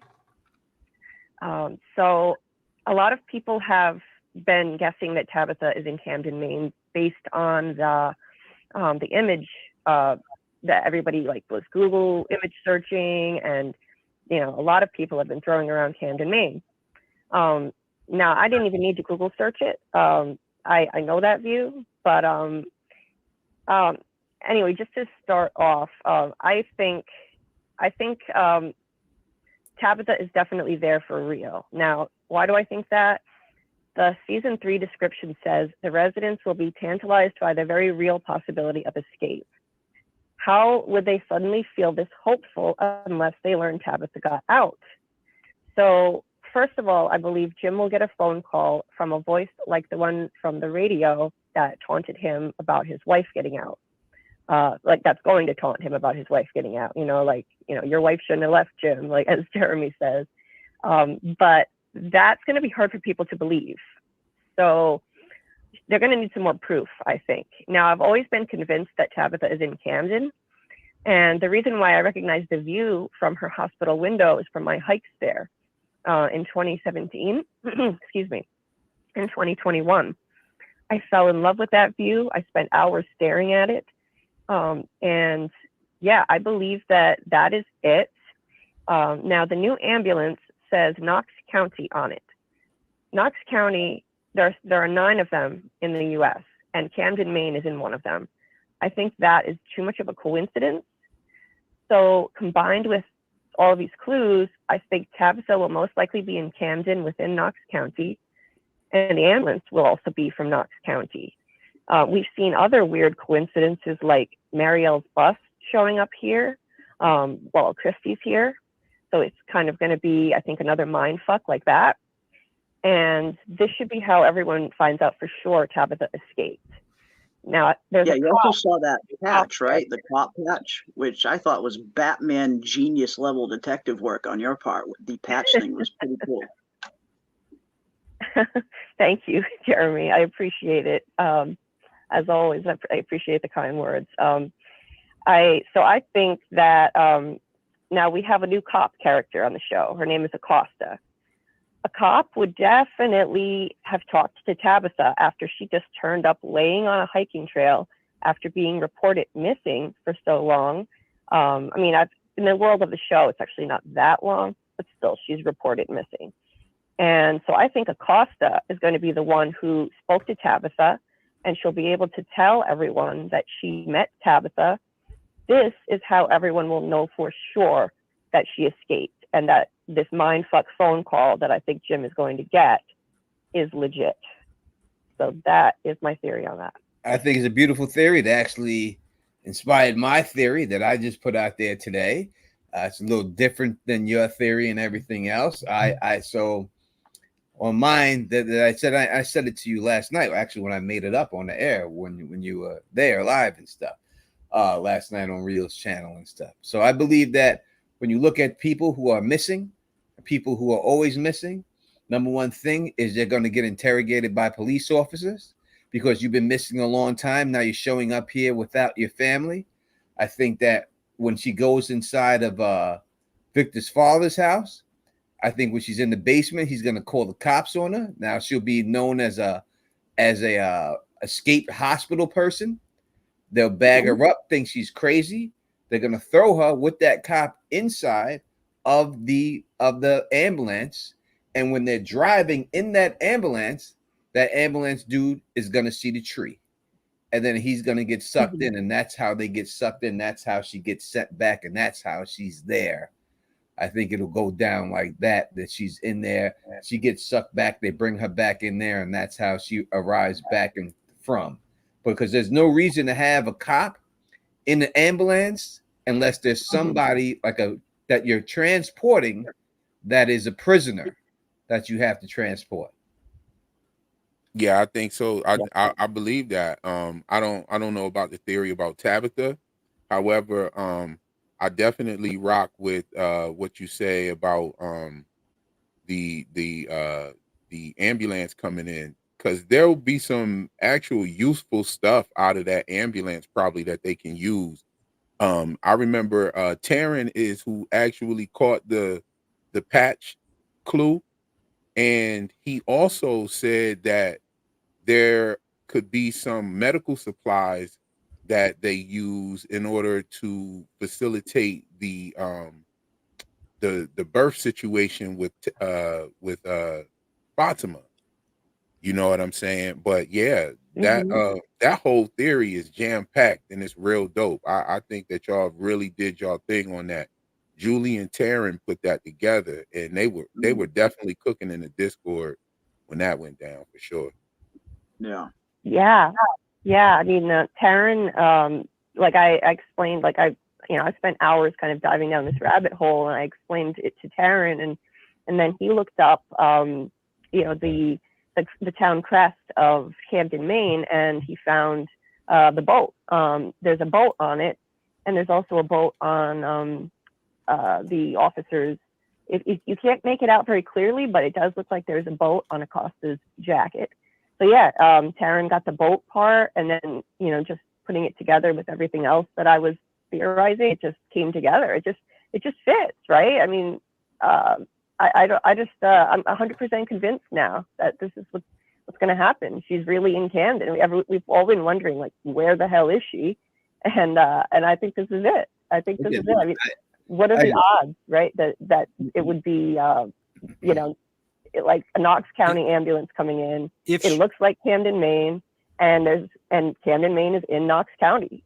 What we need is a Stephen King cameo. Like, he needs to be in the hospital just to bring the whole Maine thing together. I mean, we know he's a fan of the show. We need a Stephen King cameo in the hospital. Love that. Like a Stan Lee kind of cameo where he's like, "Oh, you're in Maine. Welcome to Maine." It's Stephen King. Erie's right down the street. Exactly. I agree. Right. They're definitely in Maine. They're definitely in Maine. I don't think that's up for debate. I think it's just too many things fit there for it to be debatable anymore. They definitely were they Right. at. They definitely were Right.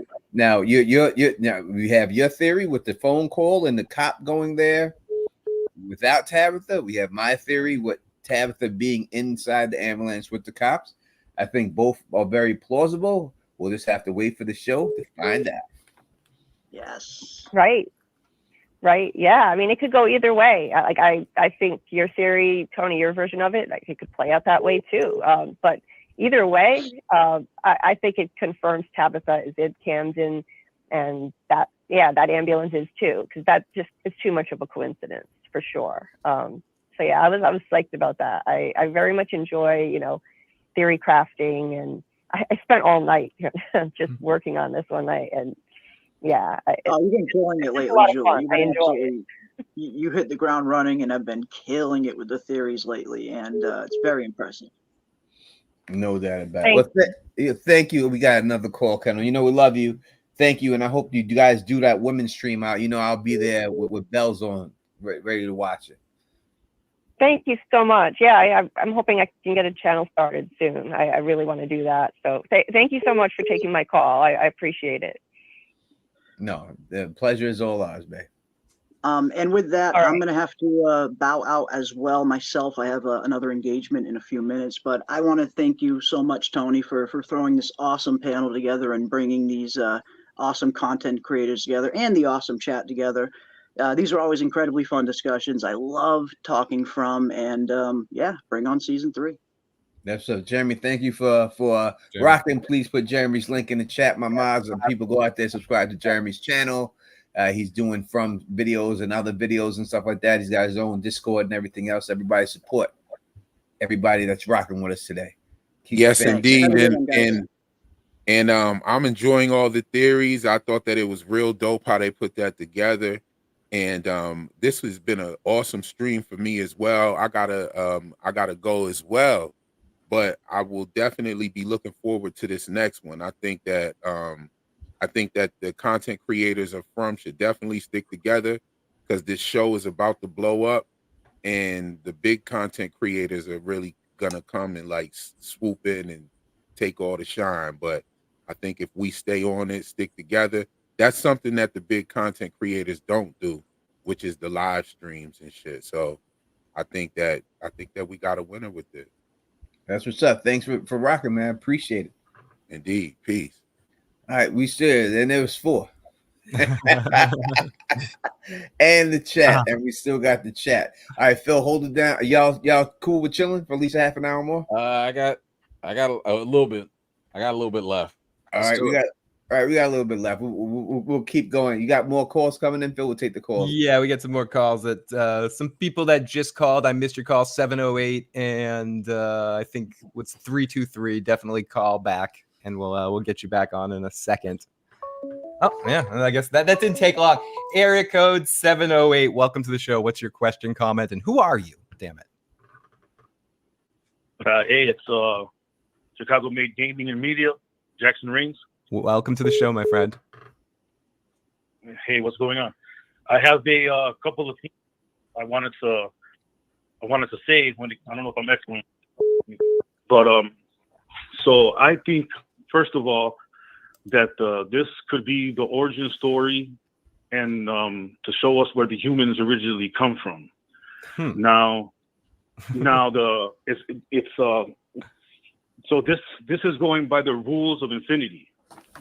So there's going to be 2 different explanations, 2 versions explained in 3 different ways. So you have the rule of 1, which is individuality, the rule of 2, which is polar opposites, and the rule of 3, which is the Trinity. Now, everybody in Fromville is an archetype of 3 different people. Now, it's if you look at the symbol, the symbol of the talisman, it has a Hebrew, and it has a Greek, and the other one, I want to say it's Sumerian, but I'm not 100% sure. It's all mixed in, intertwined, because it all starts in the Garden of Eden. Now, originally, the Garden of Eden in Catholicism is, Adam and Eve and the serpent and etc. When it comes to the Hebrew legend, you have Yahweh, which is the one who came and wanted to stop everything that was going on. He was allegedly your evil god at the time, and caused the whole Israelites and all that thing to happen with that. In Greek mythology, they have it's not really a garden, it's a little different, but the Greek mythology spins off into Sumerian, into Egyptian spins to Sumerian, and then they bring on the Anunnaki. Now the Anunnaki means those who derive from heaven.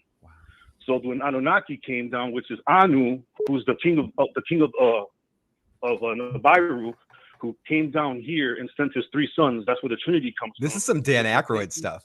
Excuse me? Oh no, it reminds me of like the Dan Aykroyd Ghostbusters stuff, like the Sumerian gods and all that kind of stuff. I'm with the Anunnaki. I'm with anything. Right. But they all intertwine to each other because they're all aliens, so Tony doesn't have to trip. And the thing is, they all intertwine with mythology because they're all the same people based on different mythologies. So in Hebrew mythology, for example, you have Lilith. Okay, Lilith is actually an entry, which is a female vampire. Okay, then you have the Nephilim. I'm going to see if I could just name people that you guys may be familiar with.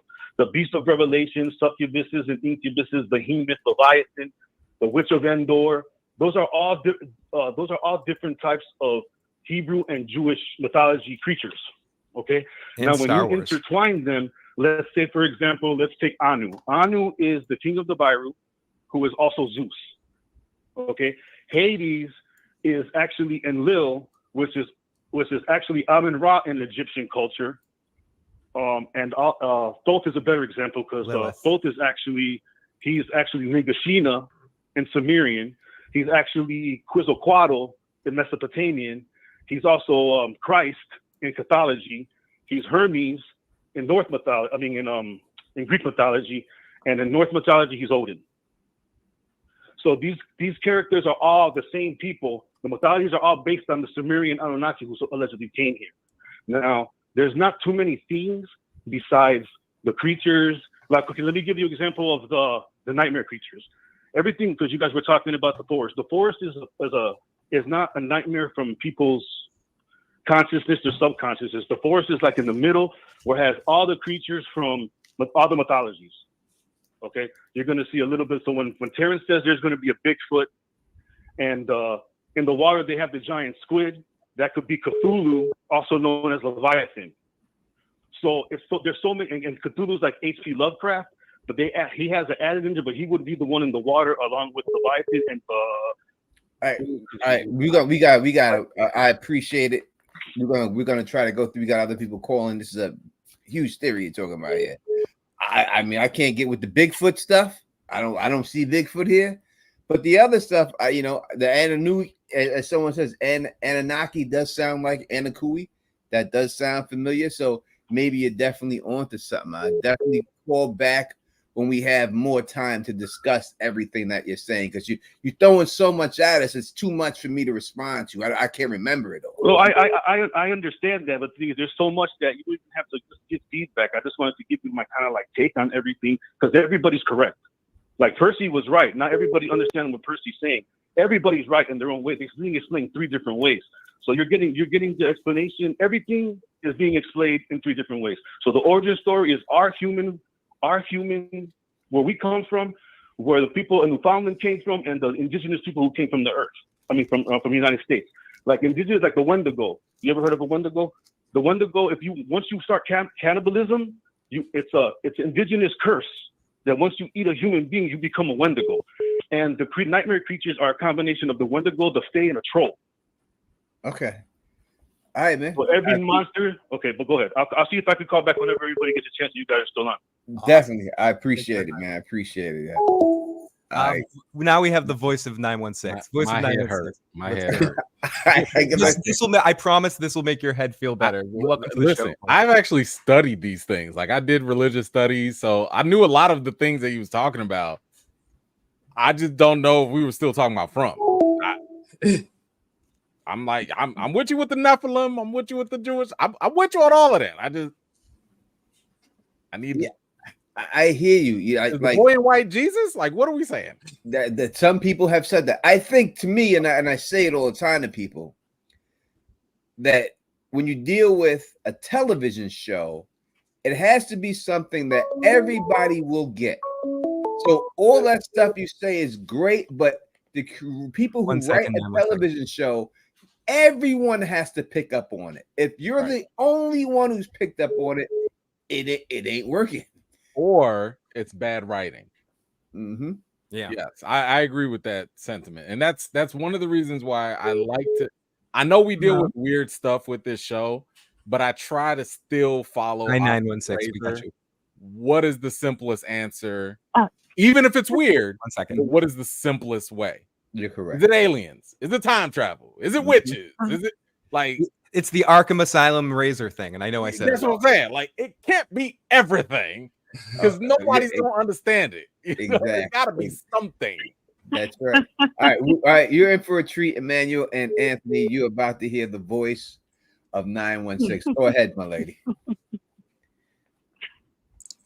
Hello, everyone. This is the voice at 916. So happy to hear from you. Oh, hello. I didn't have a theory or any idea to project. I just wanted to give my thanks for all my favorites coming together and, and just talking to the community. We love this. If Jeremy is listening, this includes you. If Reels is listening, this includes you as well. Thank you so much. This is so much fun. So much fun. Thank you for listening. Thank you for the love, and thank you for always supporting the channel and supporting everybody's channel. Yes, I do. But there is one thing I would like to say before I go is this does invite a lot of theory, a lot of thoughts, a lot of mythologies, but it can't be all these things. You have to hone this in a little bit to make it cohesive and make it make sense to us. I agree 100%. Absolutely. That's kind of what we were just saying. Yeah, it has to be ultimately something that's palatable for an audience. It's fun to break this stuff down, but usually shows end up being something a little bit more cut and dry. And especially a show like this, I think, is trying to go to a wider base of an audience. I think the ending isn't going to be convoluted to what Movie Blog was saying earlier with Lost. Like this ending is going to be very, I think, just something solid. Like it's going to have a solid ending of some sort, wherever it ends up. Completely agree. Well, anyway, gentlemen, it was good being able to call in and say hello. And as always, all of y'all stay sexy. Bye-bye. And you too, my lady. You too. It's a very good tweet what she calls it. The phone lines are off the hook. We got another call. Erica 305. Welcome to the show, 305. So what's up? How y'all doing? Doing good. We good. Who we speaking to? All right, this Amra. All right. I'm gonna be quick and simple, man. I don't want to drag it out.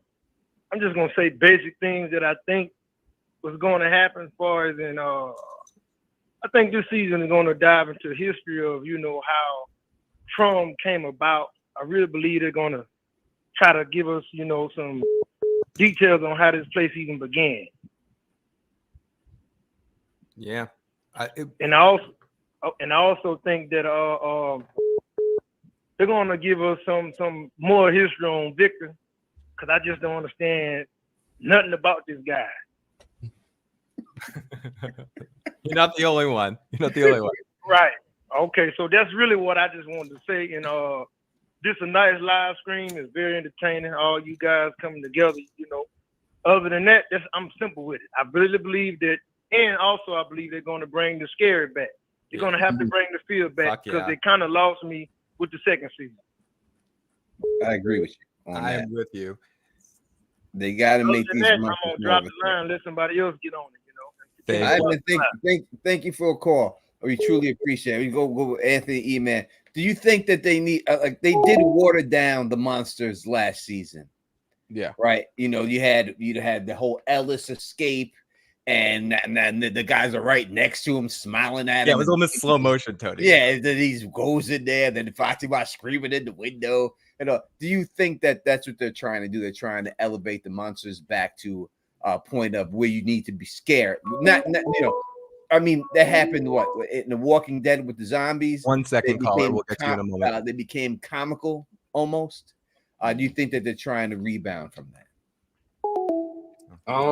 I think, the monsters never really stopped being scary. I just think that in season 2, they started to introduce more threats that kind of took our attention away from the monsters as much. Like season 1, it was just nothing but them terrorizing people. We had, of course, what happened at the Colony House massacre. But season 2 is when we started seeing worms. We started seeing cicada monsters. We started seeing zombie Fatima drowning people in your sleep. It's like, with all this stuff going on, it does, they didn't stop, being a threat. It's just, we've got to worry about a lot of other things now too. Plus, at that night when that happened, Ellis got stabbed, right? Like Ellis got stabbed. Like my man was on his last legs. If they didn't get him to Christie as quickly as possible, it's just, they took our attention away from it. E-Man, what do you think? I think that this was more so a writer's decision to dig deeper into the characters and focus on them. I mean, think about it. Season 1 ended with a whole bunch of new characters coming in. So they needed time to dig into the new characters. Who are they? What are they all about? You saw more dynamics of relationships being explored. I mean, obviously, you're always going to have a monster or an entity be present. That's kind of why we're here. But I think this was just the creators being like, wait a minute, let's actually talk about these characters. And if you think about it in the long run, that's probably a better way to set us up so that we can connect with them. They're not expendable, and we'll actually care if they die or if they survive. I mean, at this point, if you would have told me in season 2 Randall was gonna die in 2 episodes, I'd have been like, good.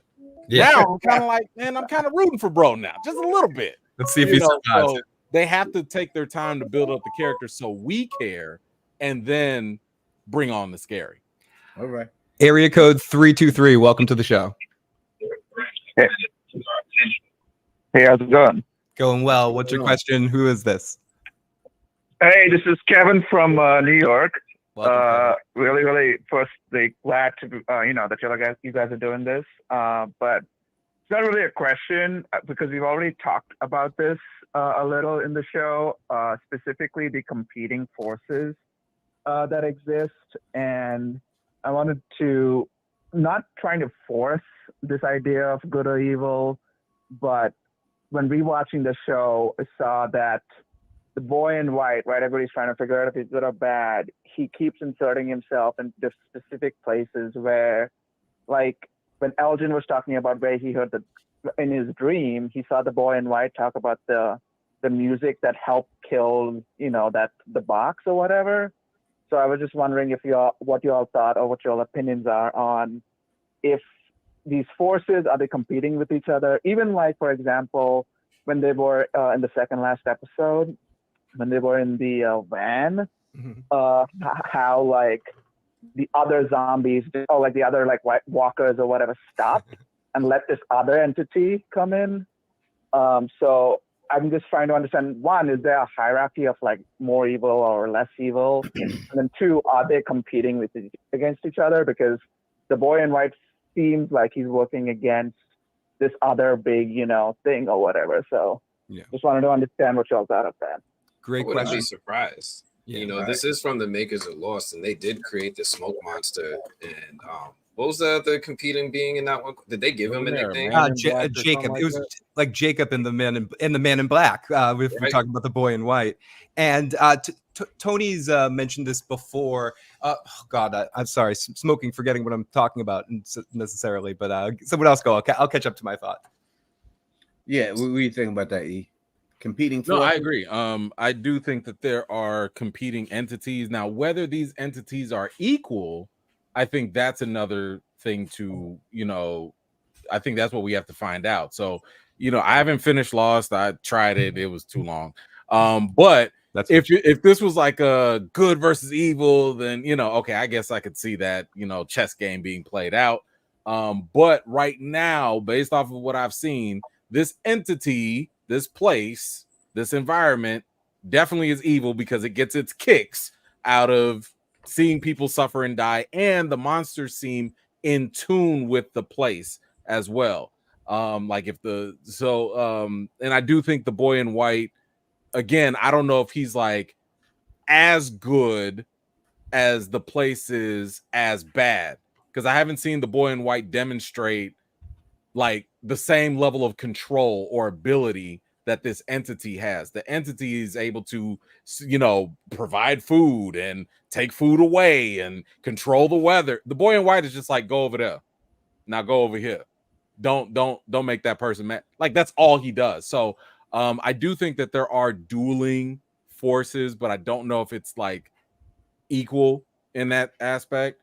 And I do believe there is a hierarchy. I don't think that I don't know if somebody said it in the show, or maybe I just said it and I'm believing my own words, but I do believe like the last cicada monster was like an apex predator. Like, it was just something that was higher than the lower monsters. And the lower monsters was like, no, we're good. I mean, we see this in the wild, right? Like, hyenas will wait for lions to finish eating, and then they'll go and get the scraps later, so that's the way I viewed it. And Tony, what I was talking about, what you've mentioned before with Sarah, with them telling him to kill the boy, and the confusion with Sarah thinking it's Ethan, but actually talking about killing the boy in white. I think that's a good example of how we know that there's opposing forces going on there. There's something that wants to kill the boy in white because that releases, or at least the way I think about it, and I think the way you can correct me if I'm wrong, but the way that killing the boy might be the key to letting everybody out of here in some ways. Yeah, the creatures that talk to Sarah are not the people who are running this show.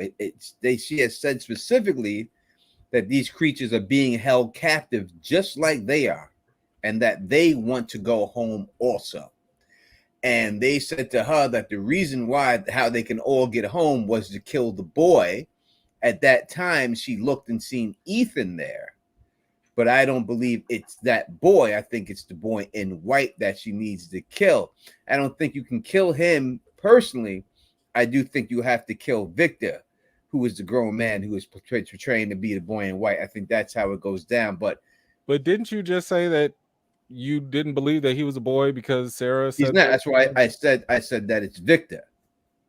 So you think that Sarah needs to kill Victor? I think Victor has to die for everybody to go home. I think it's Victor. Victor is the key. It's Victor that has to die in the end. It's just all got to do with him, his family, and everything else. Victor is the one who must die for everybody to go home when this is all said and done. Then why didn't she get instructions to kill Victor all this time? She got the instructions she's got now. Number one, she's the first person that they can ever talk to. Right. Okay. I do believe these are the same people that play the jukebox every time. Okay. Again, they're being held hostage there and stuff like that. That's what she said, that they want to go home too. I believe that these are aliens that have been captured by humans, and they're being experimented on using their technology, and that's why all these people are in there. And that's why this is all going down, and they just want to go home too. So she was told to kill the boy.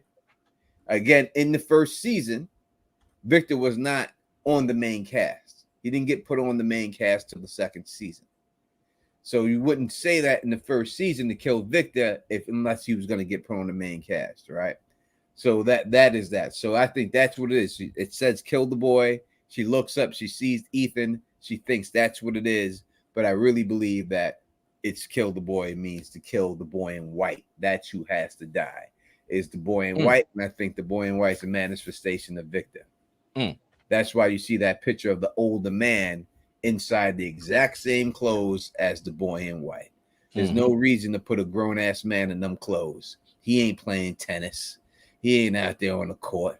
So that's what I believe when it goes down with Victor and all that. I think that we have a guy, it's one of your channels, Papa Socks. Y'all familiar with him?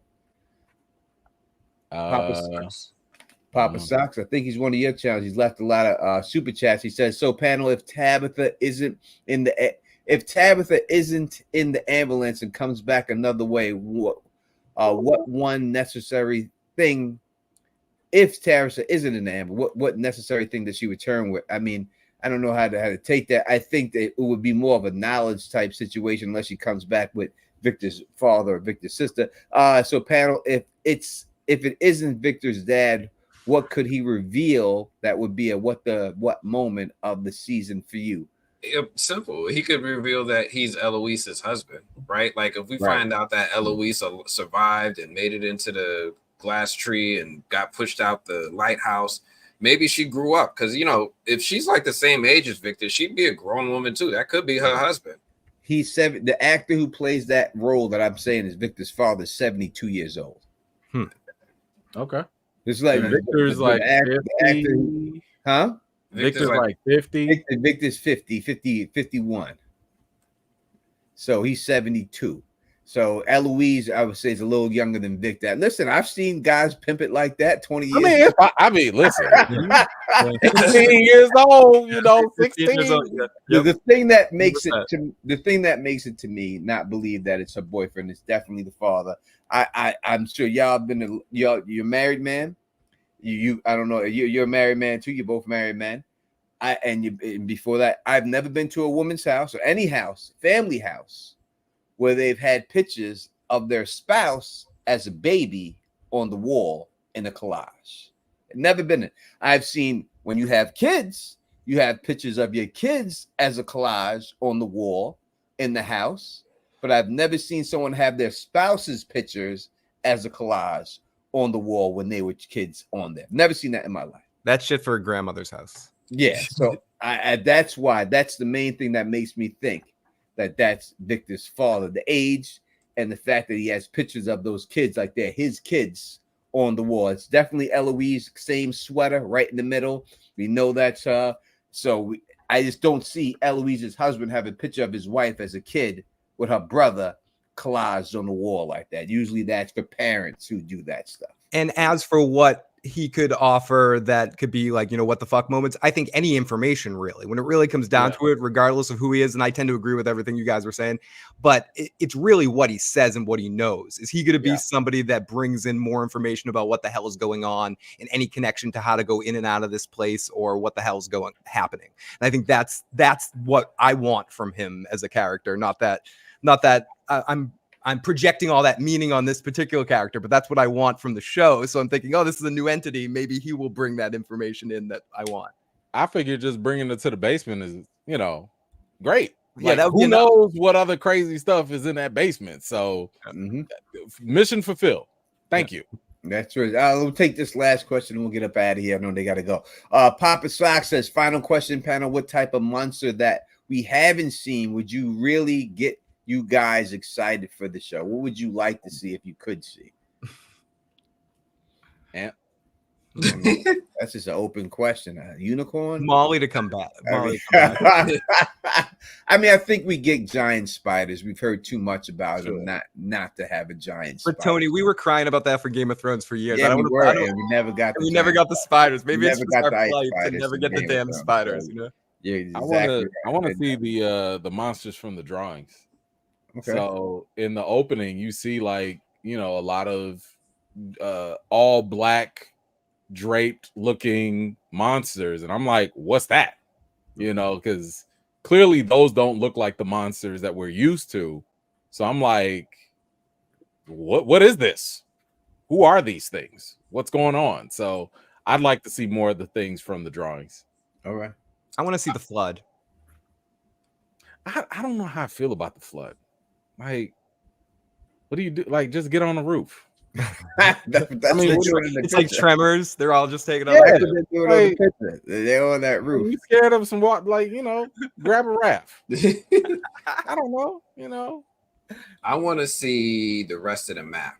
Like, if this is like a video game, like we've seen certain places and we've only seen them once, right? Like we've seen the Brundles. Like there's a whole pool where they go swimming. We've seen where Boyd took Sarah out, like that little cabin out there. And we've seen another place when Victor showed us like a whole car graveyard that somehow went over our heads for 2 seasons. So like at this point, like we're starting to grow out in the map. Like we're starting to light things up. Now we're starting to put things together where everything is. I want to see more of the map. All right, real quick before I know I let you go, but we didn't talk about this, so let's do it really fast. We see the cabins in the picture. We know they're in the promo photos and stuff. Do you think that there's another group of people living in these cabins that are humans, monsters, or do you think that, I mean, it's in the promo photo, so it has to mean something big that's going to go on with those cabins. You have any thoughts of the cabins? I hope so. I certainly hope so. Like, I remember the moment we saw the car graveyard, the first thing I was hoping for was that there's more villages or towns out there, because they just don't go traveling, right? They don't really explore that much, except for when Boyd and Sarah finally did it for the first time. So, like, I'm really hoping that when they start illuminating up this map, they're going to go and we'll find out, like, maybe they did go to other countries. Like, maybe there's a whole town that looks like something out of Japan. Maybe there's something that looks like something out of, South Asia. We'll start seeing all those different parts of the world represented in this sick experiment. I think we have to see others. I want to see other people living out there, and that's a great point about the map. It's like if like Zelda or something, we've only unlocked a couple of the towers. We haven't unlocked the whole section of the map yet. And I do think this place has sort of an expanded feeling, and I think that's what Boyd and Sarah were attempting to do, to sort of see how far out they could get, but they were eventually stopped. And how much of it is moving, how much of it is stationary, or is there a way to find your way around? So that stuff's the waterboard on Majora's Mask is in fucking possible. Horrible, dude. Hate that fucking horrible. Even go ahead. No, I mean, I'm with that. I definitely want to. I would like to believe that this is not the only place. I mean, I want to say it was somewhere in season 1. Somebody said that other people had left the town and started, building little huts or whatever around. So it would not surprise me at, going all the way back from 1864, other people have gone out and, expanded, maybe made little mini towns, or something. So I'd like to see that it was just other residents, and see, did they survive? How did they survive? How did they live? I'd be interested in seeing that. You thank you for the super chat, Cheryl Washington. I said, always go back to Walking Dead. You think the zombies are the enemies, but in the end, the bigger enemies turn out to be the humans. I think that's what we're going to see this season with these people. We see a bear trap, and we see that it's Christie's foot that gets stuck in the bear trap. I think those are the other people that are out there. I think they go out there searching for food, and they may find some, but may find some that belong to some other motherfuckers and get bagged up from it when it's all said and done. I think it's a good chance that could happen. Just one other super chat I could just say. He says, Phil playing Zelda gave me the chills. Feels like it took me back. Thanks, you makes you feel real good. Who doesn't love Zelda? Thank you, Fernandez T. All right, before we got here, E-Man, Anthony, what do you got coming on your channel? If y'all can please put their links and Fill the Issues guys link. I think you already got them. Put it in there anyway. So you guys can go subscribe to their channels. But E-Man, we got coming up. Yeah. Listen, every From Related first, I'll of course be breaking down all the episodes. I will before the season comes out, I do plan on dropping a couple theory videos. I will talk about what I think is really going on with the 2-car theory. I'll talk about some other things that I've noticed on the 5th rewatch of season 1 and 2. So I'll drop some more things on there. So you definitely want to check that out. And then of course we'll be breaking down every episode as they come out as well. And if you just want to kick it on Fridays, we do a live show, 7 p.m. Central Standard Time. We talk about all the news from out the week in the entertainment world. And I'll give you my fun little commentary along the way. That's what's up. That's what's up. Thank you for joining us, Anthony. The 7 p.m. Central. That's 8 p.m. for us New Yorkers. I'm always got to remind everybody it's East Coast time. That's right. For me, of course, I'm going to be getting back into doing my deep dives on From. I'm going to start doing lives. I'm going to do my lives on Monday nights. It wasn't something I really did a lot last season, but it is something I'm going to try to get into, try to just be time efficient. I have a lot of different things. Some things I can talk about, some things I can't. I think I can talk about Terminator Zero. That's something that I'm going to be working on. I've already started working on that. So I'm going to have some stuff coming out for that leading up to this premiere this Friday. I have something else I have in the wings that I definitely can't talk about, but it is something that's highly anticipated. So I'm going to try to. I know. Well, this is why I'm going to be doing my live is because I'm working on so many different things. I'm really going to have to try to get out as much content as quickly as I can. So it is something I'm going to be doing Monday nights. I'm going to be going live. I'm going to start talking about movie news. I'm going to start talking about some of these special projects that I'm working on. And of course, I'm going to be talking about From that supplement everything we talk about in the deep dives or the theories and hearing what everybody else thinks. That's what's up. Phil's rocking with me. So, I mean, you know, we're going to be doing, we're going to be covering the new Dexter season that will drop. We'll be doing that without a shadow of a doubt. Both new seasons of Drexel, both shows. We'll cover both. I am so hoping both of them end horribly so they keep this up.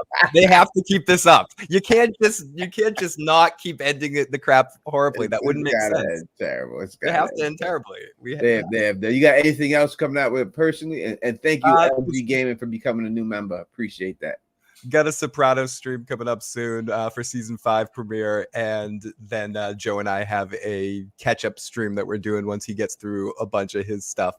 And I'll be doing random From streams throughout the season or random rants and such, and some more shows coming up soon. A lot more shows coming up, and because no one wants to hear it, I want to do some more Star Trek stuff, and I do want to do a video somewhere in this season doing some sort of, or a live stream talking about some of the comparisons between Lost and From, because there are some that exist, even if it's not dependent on where the show ends. Just silly things like the dog, like, or the hint of a boat showing up with Walt on it to go, hey Michael, come on, hey Dad, I'm saving you from this place. But anyways, lots of fun. But I'll be on with Tony all season, obviously, for and we're gonna have other streams. We're gonna do the top 10 TV shows that got canceled before they should have got canceled. We'll be doing top. We got to do our candy stream too. Yeah, we're gonna do the candy stream. We're gonna do top 10 candies of all time. We'll do the top 10 movies of all time. Of 3 movies, of trilogies, top 10 trilogies of all time. We'll be doing streams like that. Y'all are welcome if you ever want to talk about stuff. And again, comic books is my thing. As I said, I played Marvel Superheroes, the role-playing game, for 7 years of my life when I was a child. So I know all that Marvel stuff and all that thing, and that was a great time in my life. That was a great time in my life. All right, but thank y'all for rocking with us. If you like the way we do this, please thumbs up this, spread this across the realm, and of course subscribe. And until next time, you know who it is.